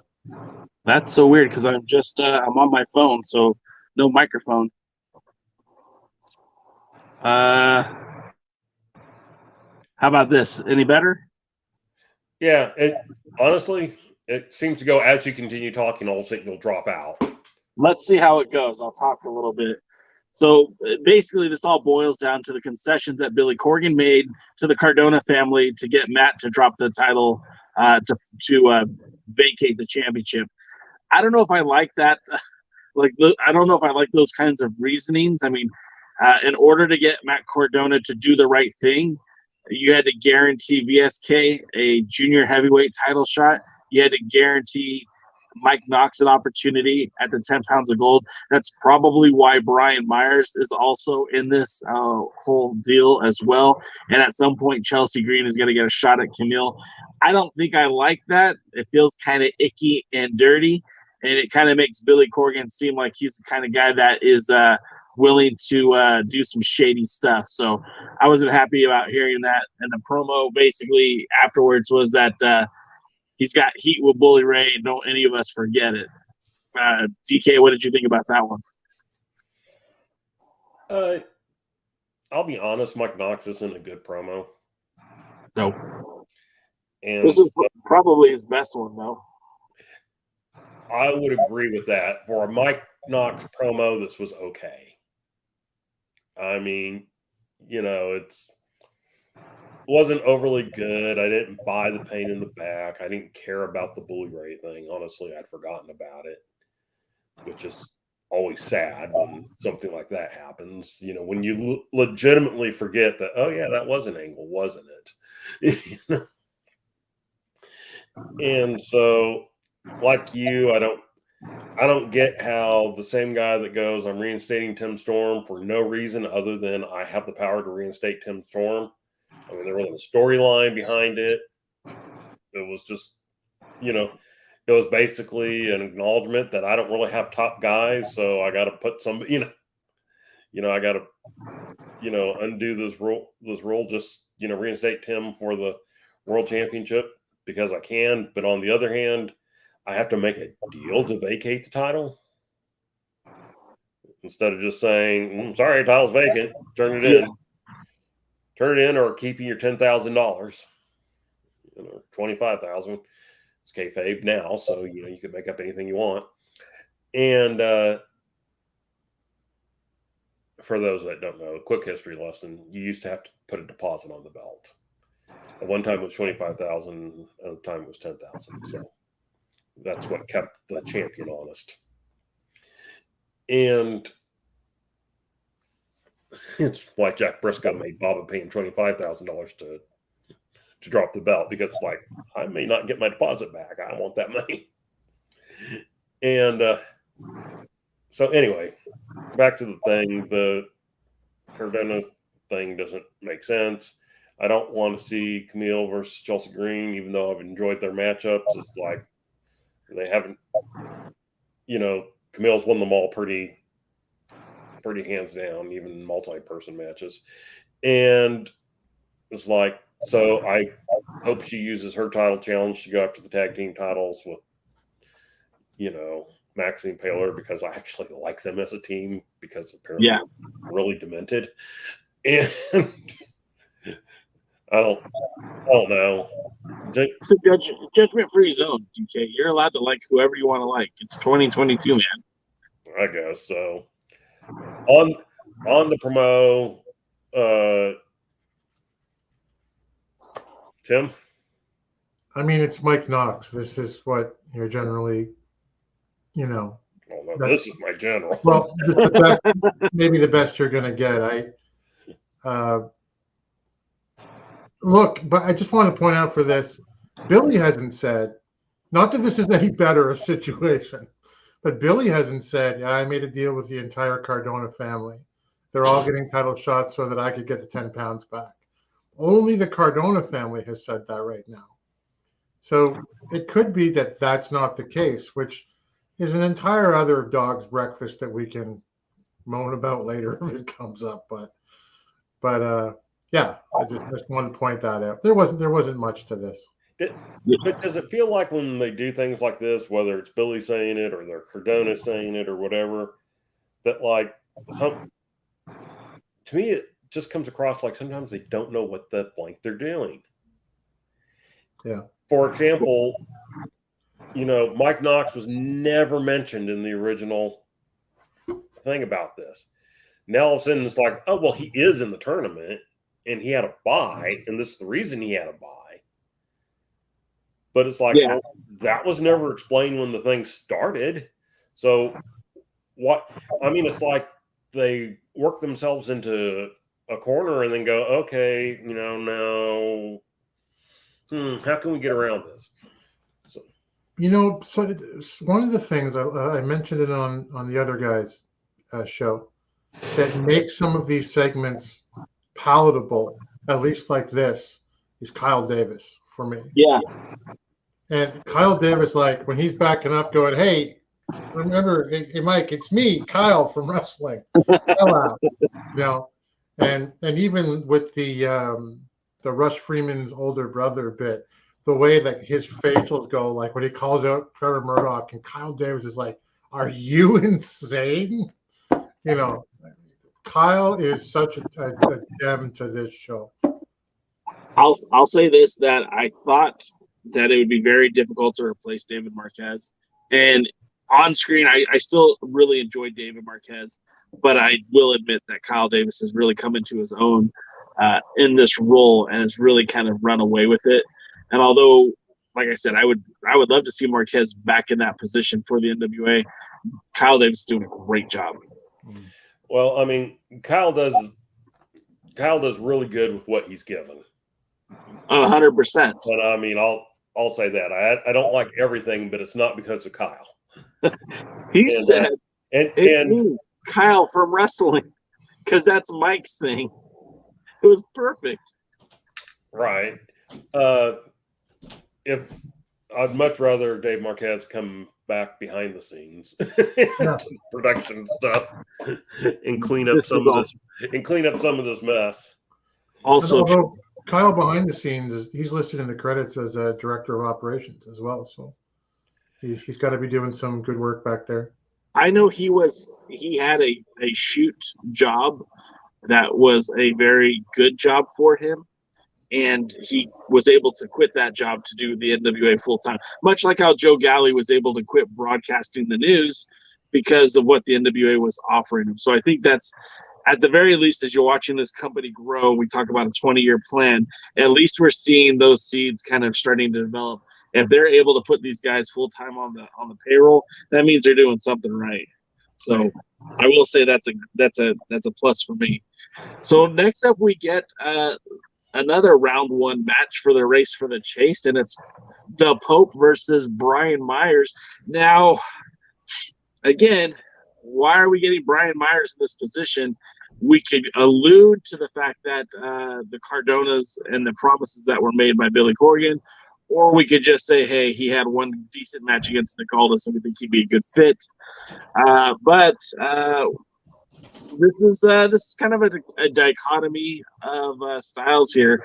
You get Pope, who wrestled a very technical style, a sound match with a lot of chain wrestling. But what I can really appreciate about the Pope is when he's in there, it seems like there's hardly any wasted movements. And he takes him, he takes a move, he'll set up a move, and it puts him in the right exact position to be for the next move he's about to do. Like he did that leg sweep on Myers, and then was able to drop the fist because he was right into position. It just, the little things like that make the match more interesting, and I get more invested in it. The little things matter to me. Then you have Brian Myers, who really, for the most part, he looks like he's there to take the shortcut. He's there to get the quick advantage. And he's always maximizing those opportunities that are presented to him. So you have this dichotomy of styles, which to me was great. I'm not a huge Brian Myers fan. I've seen him live a handful of times. I've seen him in the WWE. I've seen him in Impact. I'm not a fan. I don't think he's as great as everyone else says he is. The match was very back and forth. Something that Velvet Sky said in passing that kind of resonated with me. She said that she would love to see the Pope challenge for the 10 pounds of gold. And I stored that away in my head because I realized she is the only one that still has a championship series buy-in or cash-in or whatever. And either the 74th, the night 1 or night 2, she could make that happen if she wants. So we've seen it used as a Money in the Bank style, come out with that briefcase and get your title shot. We've seen it used as a, hey, I want a challenge for this title, put me on the main event. So who knows? Maybe we could see similar to the way Colby tried to cash in on the Homicide. Maybe the Pope does that to Trevor at the 74th. Who knows? Or maybe whoever wins the title at the 74th. Myers keeps cheating to win. He's getting every advantage he gets. He's kind of cheating to do so. Pope connects with a DDT kind of out of nowhere, but still can't get a 3 count. And then through some posturing and gesturing, Myers is able to get Pope in a roll-up and grabs the top rope for some more leverage to get the 3 count. It happened very, very quickly, happened very, very sneakily. So I guess Brian Myers lived up to kind of what I thought he was. So Pope looks a little devastated in the ring. Myers advances to the next round. DK, what did you think of this one? It was a better match than I thought it was going to be, quite honestly. In isolation, I enjoyed the match until the end. Did not. I mean, I'm upset on a personal level because I want a Pope to win. Same. But it's not. I mean, do I have a major problem that Myers won? Not necessarily. But that it was kind of that Pope coming in was like finally on a roll and then just, oh, it's over. And I remember that being my exact thought. Oh, it's over. Mm-hmm. I was actually kind of enjoying this. I kind of would have liked to have seen, maybe a tad bit more, or maybe something that led to a more conclusive, finish than just I'm grabbing the rope here and it's on. And it's just like, well, okay. I mean, that's more of a personal nitpick, I think, than, an outright criticism. But, just the match in general, it was better than I thought. And I, did enjoy it up until that moment. So, I mean, Tim, what were your thoughts? So I admit to being surprised when Pope lost this one because, the week before when all this was announced and they brought Pope out, I thought, well, finally, here's the situation where we get Pope into the world title main event at a pay-per-view. It did end abruptly. And, as we'll see with the later matches, it sets up a certain kind of situation. And everything kind of fell into place for me then. Like I sort of thought, oh, I think that Pope is going to end up with the world title by the time 74 is over, or at least in that title match at the end, because of Velvet and all that stuff. But I was surprised. I'm the kind of guy who goes into a movie purposefully, and I don't want to see the twist. I never see it coming. I dumb it down right away because I just want to live in the moment. That's what happened to me here. So I was like, so it was a better match for me than I expected as well. The last thing I want to say about this is about a year ago, they had an opportunity to do something really remarkable. And although it never came to fruition, these shirts were made up. And I desperately wanted to see this. I wanted to see the TV champion versus the world champion. And it's a shame to me that it never came to fruition.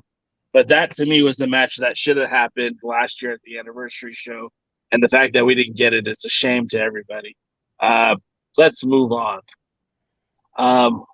So next up, we get the, as our pal Willie would say, the Idiot Mania Sports Management with May, minus Marche Rocket. I haven't seen Marche in a while. I don't know if he's on the IL, if he's done with the NWA. I'm not sure what's going on with him, but this was a weird dichotomy of, last week we saw May and Aaron Stevens looking all googly-eyed at each other, and this week you've got May kind of flirting with Tyrus over here.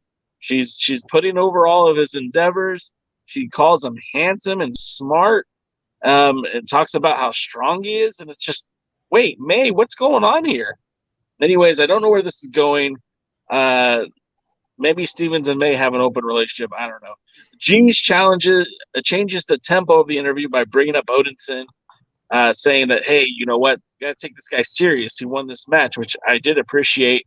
And then Clearwater, again, makes it silly again by reminding us what happened to the last number one contender, Mims. And then this is where I got suckered in, because he says, you don't want to see something golden. And they kind of pan back, and he starts undoing his jacket there. And I was hoping and praying that you'd see the United Wrestling Network Championship. And if that was there, my mind would have exploded with excitement. Obviously, that was not it. And I don't know if that was intended to make us think that, but that's where my brain went. Tim, what did you think of this one? I thought Jordan Clearwater's very sunburned or pink or something. I don't know. Maybe it's the color on my TV. I don't know. Nothing to really see here with Tyrus. The only thing I could think of with him and May is that maybe Aaron's going to have a problem with this, and you're going to see Rodney Mack going against Tyrus or something. I don't know. I'd be all right with that. DK?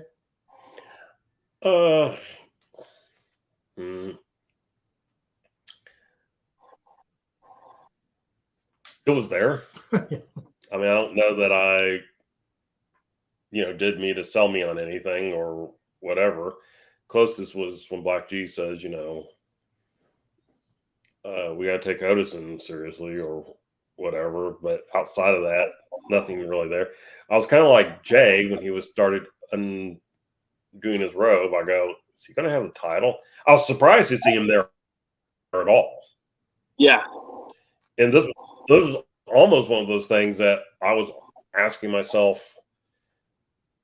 was this film later? Or was he actually there? Was he actually there at the tapings? I mean, what's going on here? And so, because I really didn't expect him to see him at all in the NWA while he was champion, because the NWA books him more as a joke than, as a top contender. So,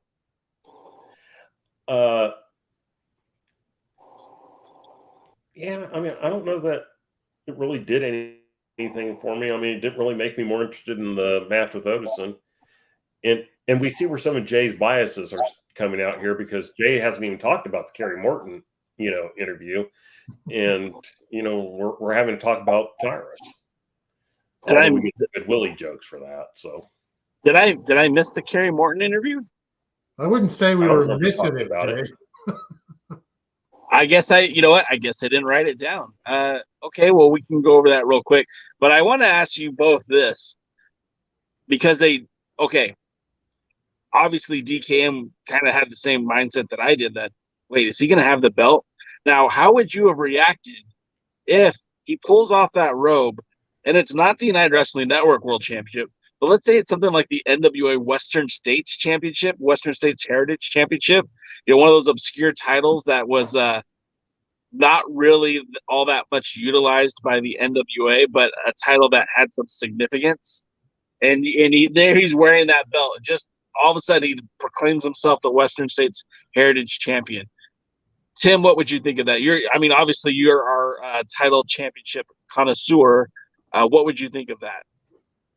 I think that I'd wonder if Larry Zbyszko knew that Jordan Clearwater was in his garage somewhere. Those are fun angles, similar to the FTW title and Taz and the whole bit. or just bringing out an old title. It's been done before. Jim Duggan with, oh, look, I found the TV title in the trash. But there are, I want to say 9 titles in the NWA. Yeah. I don't know that it would do much for me.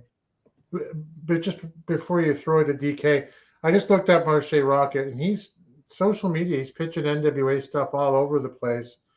He's wrestling in somewhere called Chicago Style Wrestling right now. I've heard of Chicago Style Pizza. Yeah, the deep dish wrestling. If you like their pizza, just try the rest. Well, there goes Jay again. Yeah. Mike, are you losing me? Yeah, your mic's dropped again. Be right back. All right. So, you know, I don't know. If he had brought up, I wouldn't want the Western states. Honestly, I don't know what I would want outside of no more titles, please. Mm. Wait. Before we finish this topic, you said no more titles. I just want to do 2 things real quick.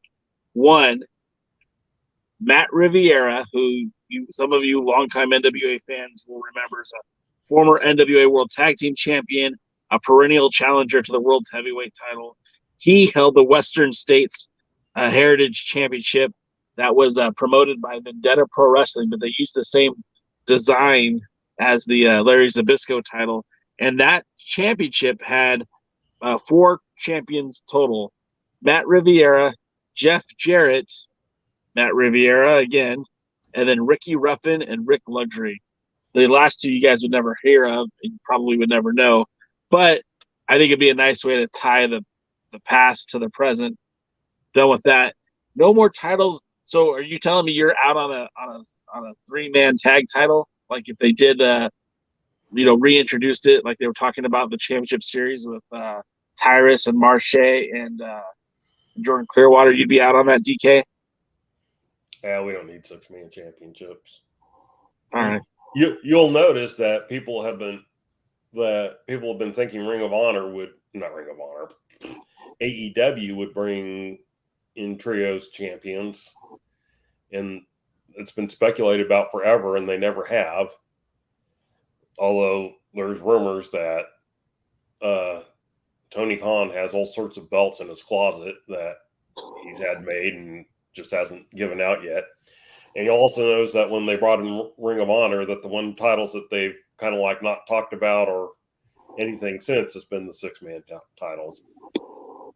You know, if you don't have Von Erich Freebirds, you don't need 6-man titles. That's basically the way it works. In NWA, they had 6-man titles, but that was just so the Road Warriors could wear belts. Well, yeah, but what did they do to poor Dusty after that? And then they brought in Tenryu. Yeah, and you'll notice the titles disappeared. I think that title was defended a total of 4 times ever. I think you're being generous. Might be. And so, I don't know. It's all crazy. All right, well, let's get to that Kerry Morton promo. All right. All right, let's pass. So then we get Killian King and Allison Kaye. Now, this match, holy shit. Show stealer. This is the kind of stuff that we know that the NWA can do. I talked about how much I enjoyed Latimer and Adonis. We talked about Pope and Meyer, that it wasn't what we expected, but it's still a pretty good match. But Kaye versus King was outstanding. This is women's wrestling, guys. You don't need to have every match feature Kamille to be good. And Allison Kaye, a former women's champion in her own right, and we used to argue with our pal Kevin Frazier about this one. I told him that I really thought that Allison Kaye was far better than what we saw from her. And he always said, no, she's what she is. This is what she's good at. But no, she did great against Killian King. I didn't realize how close Allison Kaye was in size compared to Killian King. I know she was always usually bigger in the tag team matches, but she was kind of right there with the King in terms of size, in terms of stature, and this was a fun match. It went back and forth. It was very intense. King gets the victory with the Excalibuster, but man, Allison Kaye certainly reminded everyone why she was the first woman to hold the Burke. And I thought this was a great not tag team. This was a great women's match. DKM, I'll go with you first. What did you think of this one? Well, like I said, it was the show stealer. It was the best match on the show. It was probably the best match they've had in weeks and weeks and weeks of Power. I mean, it was a female hoss fight. Yeah. Allison Kaye is big. Killian King is big. In fact, when she stands next to Kamille, she looks like she's a little bit bigger than Kamille. Yeah. And so, as you said, proof that you don't need Kamille specifically. You can put on good matches and top matches, with some of these other girls. I'd like to see Marty Bell used better than she's typically used. She only seems to be successful in tag teams in the NWA, but she's held titles. She's held titles here in Texas, here in the Metroplex. And so, I mean, I'd like to see them get some good use out of her. They're not going to put the tag titles back on the Hex. And right now, I don't want them to put the tag titles back on the Hex because I want Max and Chelsea Green to win the titles. And which the fact that I want that is why it'll never happen. But, look, it was two women out there, and it looked like they were having a contest. It looked like they were having a physical sporting combat match. And they were doing everything they could. And look, this is how you freaking build a contender and challenger for a champion. You don't need Kamille out there a lot. Camille's the champion. We already know what she is. She's already proved herself. She can come out, give the occasional interview, wrestle even more rarely on TV. But Kylan, don't know a lot about her. Didn't know a lot about her before she, first came in, first challenge for the match. She looks like somebody who could, go with Kamille. She looks like somebody who could beat Kamille in a realistic way because, like I said, she's about the same size, actually a little bit bigger. And, and so we've seen her out there. We've seen her squash some people. Now we've seen her in a top match with a former world champion. There's an angle going on where she's declared herself the gatekeeper, and we'll talk about her promo here in a second, I would assume. Yeah. And, and I'll be honest, I was blown away with that, how she executed that finishing move. I mean, it really made me, oh, ouch. That looked like that hurt. And really hurt. Like you would really get the pin after something like that. And, man, Allison Kaye, I saw her a little bit when she was in TNA and when Impact first formed itself. And I didn't care for her. And I kind of knew she was going to win the NWA Women's title when she did, because I kind of felt like they were going to try and go with this, more recent name person. Yeah. And her title reign was okay, but not not glorious. And, but her tag team with Marty Bell, I thought, I been really impressed with their work as the team and her work in the team. And I was really impressed with her here. And you go, this is somebody who could be a contender, assuming Kamille gets past, King again, there's somebody, or even if King would win the title, here's somebody who you could, again, start putting in some matches, squashing people, get a big win, and then you go. And so, I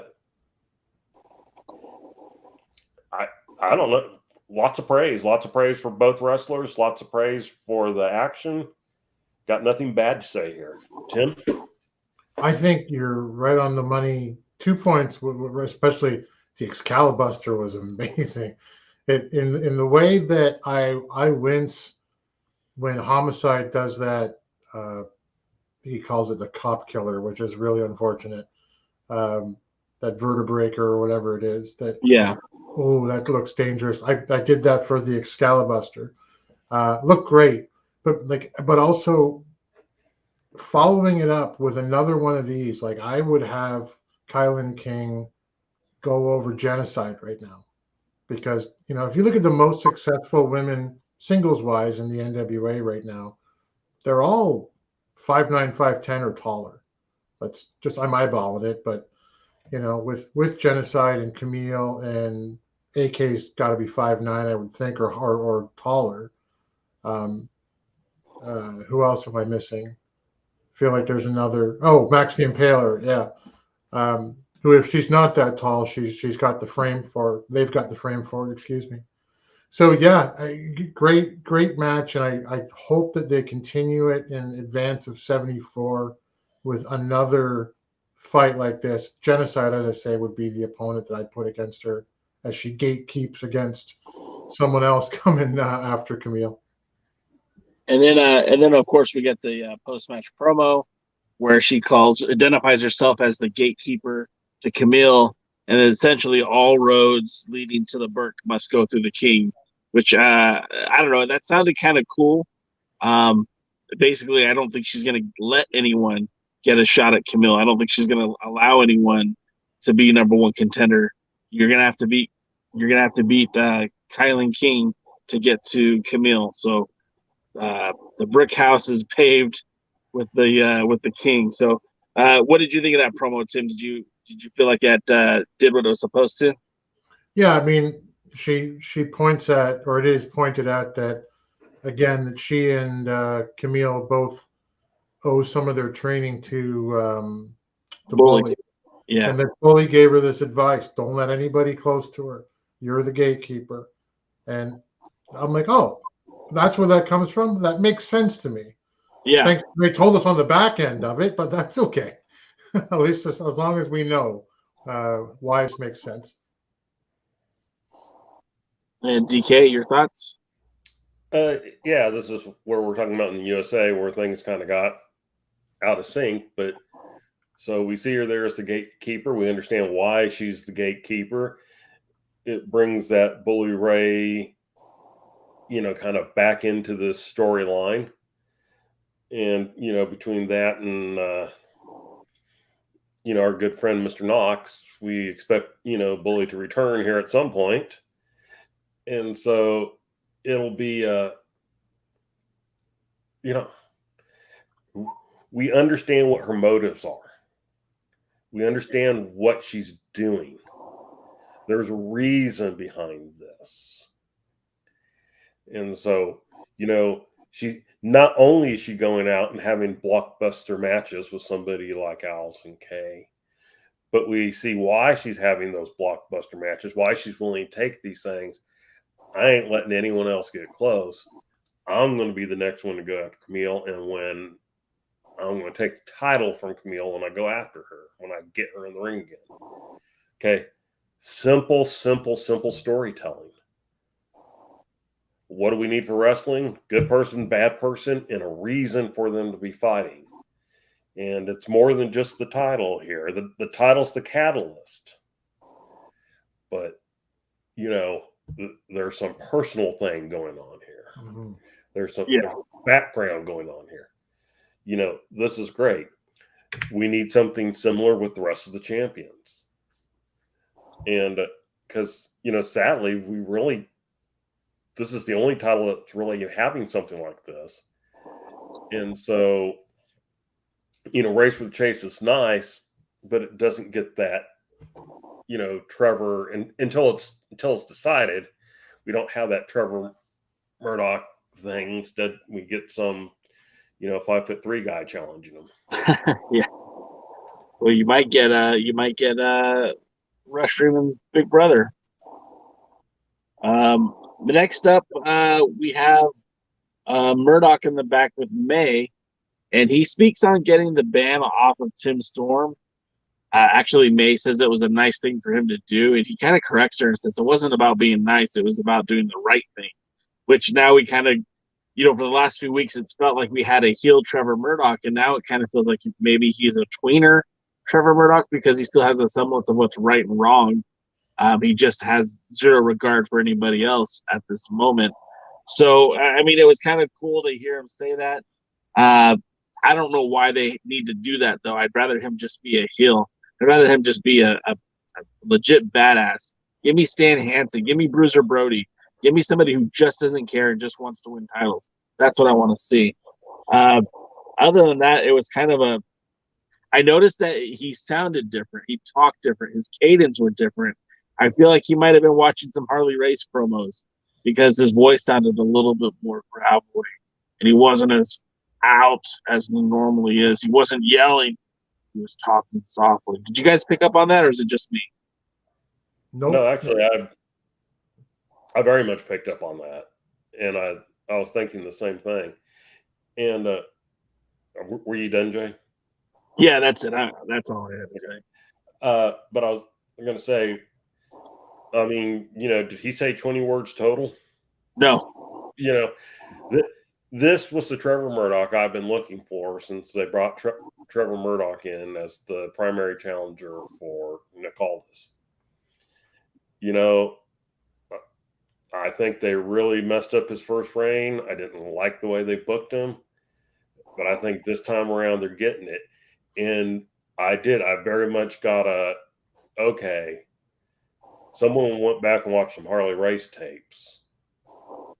And, Harley Race could talk, and he could talk, he would say more than 20 words, but he was typically a calm thing until you excited him.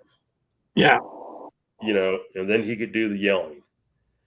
But one of my favorite Harley Race lines, we're going to go down a memory lane here, but after he had lost and won the title to Tommy Rich, he was in a tag team match, and I don't remember who his partner was. I don't remember who Tommy Rich's partner was, but it was actually on Georgia TV, and Rich pinned him in the tag team match. And at the time, Georgia was doing this call-in or mail-in or some kind of vote to pick who would be Harley Race's challenger at one of the big Atlanta shows, in the Omni, and it ended up being Dusty Rhodes who won the title that night. But this was before that, and so after the match, Gordon Soley's calling Race over and goes and said something. He goes, "What do you think about the chances that it might be Tommy Rich who's pinned you once?" And Race goes, "Once? He just did it again." And so it was so Harley Race, and it was just like, he was putting the guy over. Of course, then he went over and how he's going to keep his title. It doesn't matter who they pick or, whatever. He's a 6-time champion and blah, blah, blah. But it was just, Rice knew how to talk. He knew when to be quiet and talk in a, Ric Flair was never calm. Always loud and, whatever. He was modeled after Billy Graham in WWF. I mean, he was far closer to Billy Graham than he was to the original Nature Boy, Buddy Rogers. And but Rice, he would talk quiet, and he would bill. But boy, when something happened, he could scream and yell and whatever, and you felt his passion and you felt his determination and everything like that. And when people talk about good promos, they don't mention Harley Race enough, and I think it's because it's a generational thing. Not enough people saw him as champion, Right. Yeah. In his prime. But he was so good, and I think in this case we saw Trevor very much going to. It wasn't a Harley Race copy, but it was a Harley Race style. Fair enough. And it was very good. His new minimalism in talking in promos is very good. He's determined. He gets his point across, and his thing is, don't care who's going to win the thing. He's going to kick their ass. Yeah. Tim? Trevor's entire presence has changed, and this is the peak of that mountain right now. It's like when May starts up and she says, I'm here with the world's champion, and what a nice thing you did for Tim Storm. I was thinking immediately, just as the way Trevor's been and how he's looking at her, is he just going to not say anything to May Valentine, who's done nothing to him? Because that just, it's like, I don't have any desire to, he doesn't have to say anything. He just tells you with his body language and his face. And he tells us two things, I think. He says, his bit about wasn't a nice thing to do, was the right thing to do. He's telling you that, especially when we see what's going to happen in the next match, there's a potential that everyone that he could face at 74 is a heel. He did the right thing because he's a face. That's all you need to know. That's what side of the fence he's on. And that said, he's going to break in half any one of those guys. Like, you believe him. Any one of the four guys who comes, it doesn't matter. I'm going to snap him in half.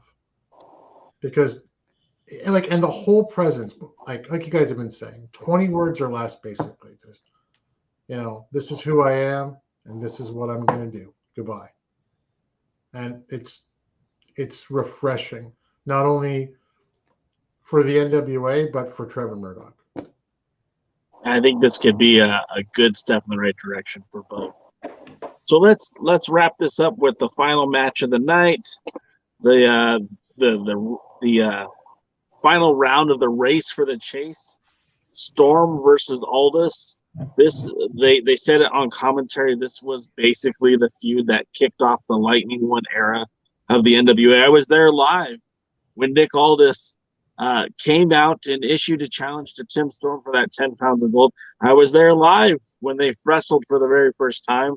Now, I wasn't in Philadelphia the night that the title changed hands, but I was there when Aldis made that proposition to Tim Storm. I was there the night that match took place and that ban was instituted, and Tim Storm would never be able to wrestle with that 10 pounds of gold again. So it was beautiful that you got to see someone who had meant so much for the NWA to actually get an opportunity to challenge for that title again. And I hope this opens up more opportunities. Again, we talk about the lack of baby faces on the roster. I don't know. I think I'd be okay with watching Tim Storm and Jack Stane one more time for the title. I don't know. I'd like to see I'd like to see Tim Storm and Tyrus for the TV title. But tonight was not his night, because as he wrestled the man that kept him from that 10 pounds of gold since 2019, the very sportsmanlike beginning of this match quickly led to something else. Lest we forget, it was Aldis who made that stipulation. And Nick's demeanor changes quite rapidly from being good old pals to being an asshole protagonist. Aldis worked very hard to get inside Storm's head, and every time he disrespected Tim Storm, you could see that he was getting inside of Tim Storm's head, almost manipulating him at will, very much like the puppet master he used to be. The slap to the face really kind of changed the entire dynamic of the match, not once, not twice, but eventually 3 times. Now, this match was very competitive, went back and forth. We got to see some good old-fashioned Tim Storm, who is looking even darker now than he did the last time I saw him wrestle.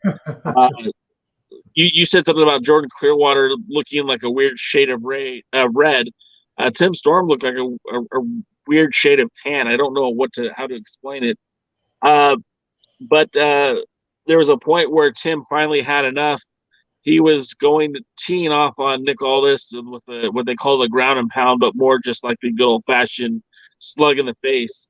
And referee Kevin Keegan had to pull him off, which kind of made you feel like something was about to come up. Incidentally, the referee was knocked out of the ring by Tim Storm when Aldis dodged just a regular turnbuckle rope to rope type run thing. So we got the referee down and out. This looks like a perfect time for Nick Aldis to take advantage of the situation. However, it's Tim Storm who connects with that perfect storm, who should have had the 3 count and picks up picks up where he left off to start beating up more on the former world champion Nick Aldis. The referee peeks his head up just in time to see Nick Aldis get kicked in the balls by Tim Storm, which I know that was a disrespectful move because he was tired of being disrespected. But like that, we've always said that even on the playground that was a Bush League move. So Aldis wins the match because Tim Storm kicked him in the nuts, and that's it. That's the DQ. This kind of left a bad taste in my mouth. It was a good match. It was a good moment. I'd rather have Tim Storm take a pinfall loss. I'd rather him have a disqualification because he hit him with a chair. I'd rather have him counted out. Anything would have been better than kicking a man in the balls to get disqualified. That just kind of ruined it for me. But other than that, it was a pretty good match. Tim, what did you think about this one? Yeah, same feeling about the finish that you did. I would have liked to have seen Storm pinned. The ref's groggy maybe, and Aldis has both of his boots on the rope, and rolls out and flees the studio before anyone could do anything. Anything but he kicked him in the nuts, and that's it. By the way, those boots that Tim Storm's wearing, those old Magnum TA Dusty Rhodes Red Phoenix boots. Yeah, love those things, man. Like those are great. I mean, it was a good match, but it was a poor finish. But it does set up an interesting final 4. It does. I didn't even talk about that, but we'll get into that in just a second. Mm-hmm. DK, what did you think? Those two always put on a good match, and this was no exception. It was a good match. It was a bad and unnecessary finish. I mean, if they wanted to give Tim a way out, put him by the ropes where he puts his foot up, the referee doesn't see it, and then Aldis takes it off, on the, after the 3 count or whatever, and just go with that. Yeah. So I didn't think it was necessary for them to kind of do what they did, and like I said, it left a good show with, like you said, a bad taste at the end. You were kind of going, it's like not liking dessert. You have a great meal and then you get dessert, and it's kind of like, oh man, this isn't very good. And it's, how's the meal when somebody asks you? Yeah. Why do we have to have Tim Storm look strong? I love Tim Storm, and he can be a great authority figure, but he's 57. Well, how many more world title matches is he going to have? I mean, at 57, I don't know that we do. I'm just saying that if the thing was to keep Tim Storm looking, good. My guess is they may have plans to put him in the ring a little bit again. Although I would honestly keep that to a minimum. There are times Aldis got a good match out of him, but there are times that Tim very much looks his age. Yeah. And no offense to him, I can't do what he does, and I'm younger than him. And he was a late bloomer. He got into the best shape of his life, in his 40s. He didn't even start in wrestling until he was older. So, I mean, I'm not gonna degrade him, but 57, you're not going to be the same in the ring no matter what. And I don't know. Did they need to give him an out? No, they didn't. Yeah, there's something. I think also maybe because they made a big deal about lifting the band, and then do you lift the band and then just have your guy get pinned squeaky clean in the middle of the ring? I don't want to spend too much time discussing it, but I think what Tim said is exactly it. You're right.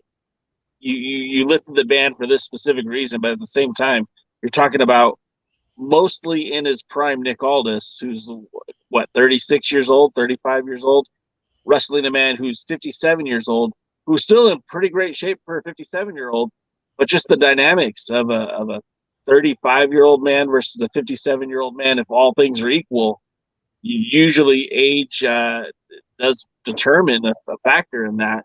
And that's speaking as someone who's getting up there too, guys. I'm catching up with you, but I couldn't do it, the things that Tim Storm's doing in the ring, but I'm not Nick Aldis either. So and I don't want to come across wrong. Yeah, I have no problem with the thought of Tim Storm just losing clean. Yeah, okay. I'm just trying to figure out why he didn't.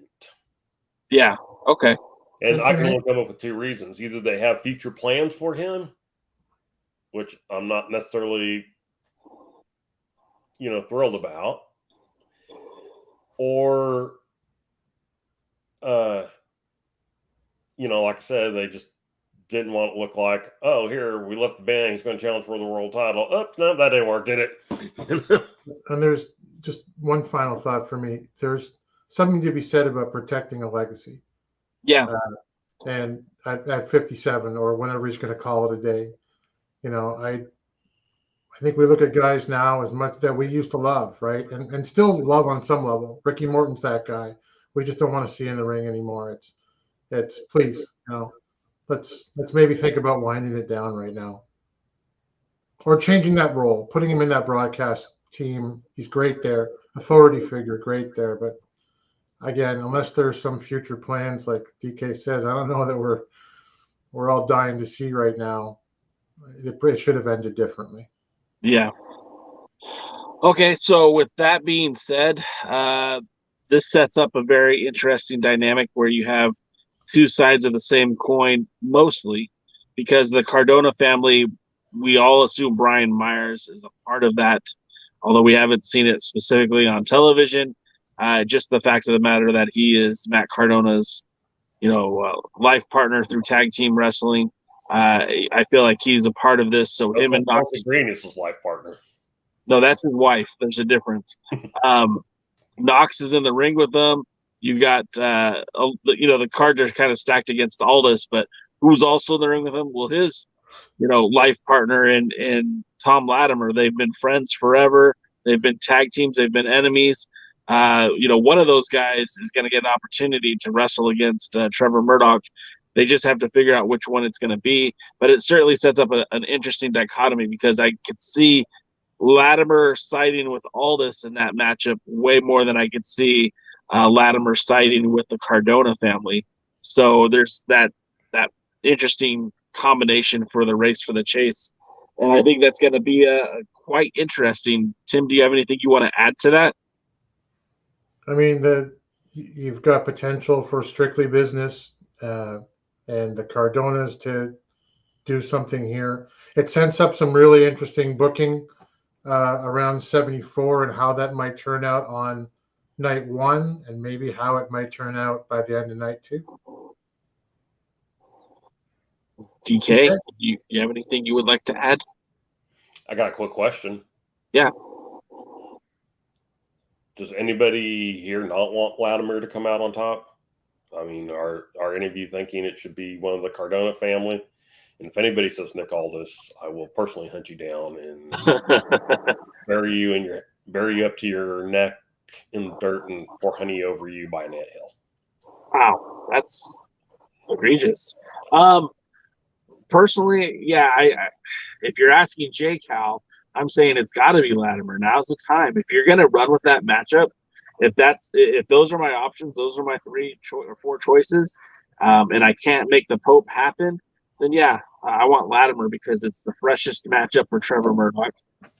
It's probably the best matchup for Trevor Murdoch because we've seen Mike Knox twice. I don't need to see Mike Knox and Trevor Murdoch ever again. Brian Meyer really doesn't do anything for me at all in any aspect of the NWA. And I've already seen Aldis and Trevor Murdoch so much, and I don't ever want to see it again. So at least Tom Latimer is the fresh take. And we know that they've had, they had been in the ring together before, and it was very fun when they were very much that Haas fight mentality. So that's the one I'm choosing. You've also got Kamille on that whole lead up for the last month or so, saying, "Hey, my baby's the world champion. You'll be world champion like I am." You know, I don't forget that national title. You're world championship material. You know, so that's something to me. There's something there too. That's how I think it's going. I think it's going to be Latimer. I basically agree. Like I said, I have no interest in seeing Knox again. I have no interest in seeing Aldous again. Brian Myers.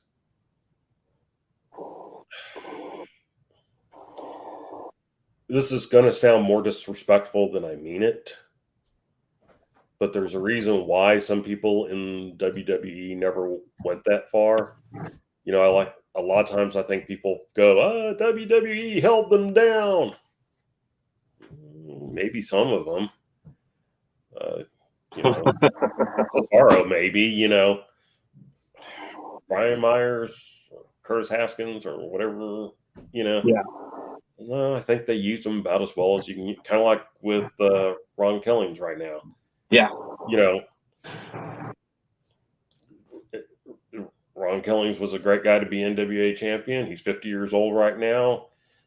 He's laughs all the way to the bank every time, you know, he's in one of those comedic things. Hey, they're using him perfectly right now. And, you know, I think Curtis Haskins, they probably used him as well as he was capable of being used in WWE. And again, you know, I am obviously not an athlete, and you know, he could, in a real fight, he could kick my ass, you know, in 37 seconds. But I just don't know that in the pro wrestling world, he comes across as a top guy. But maybe that's the reason why he should win.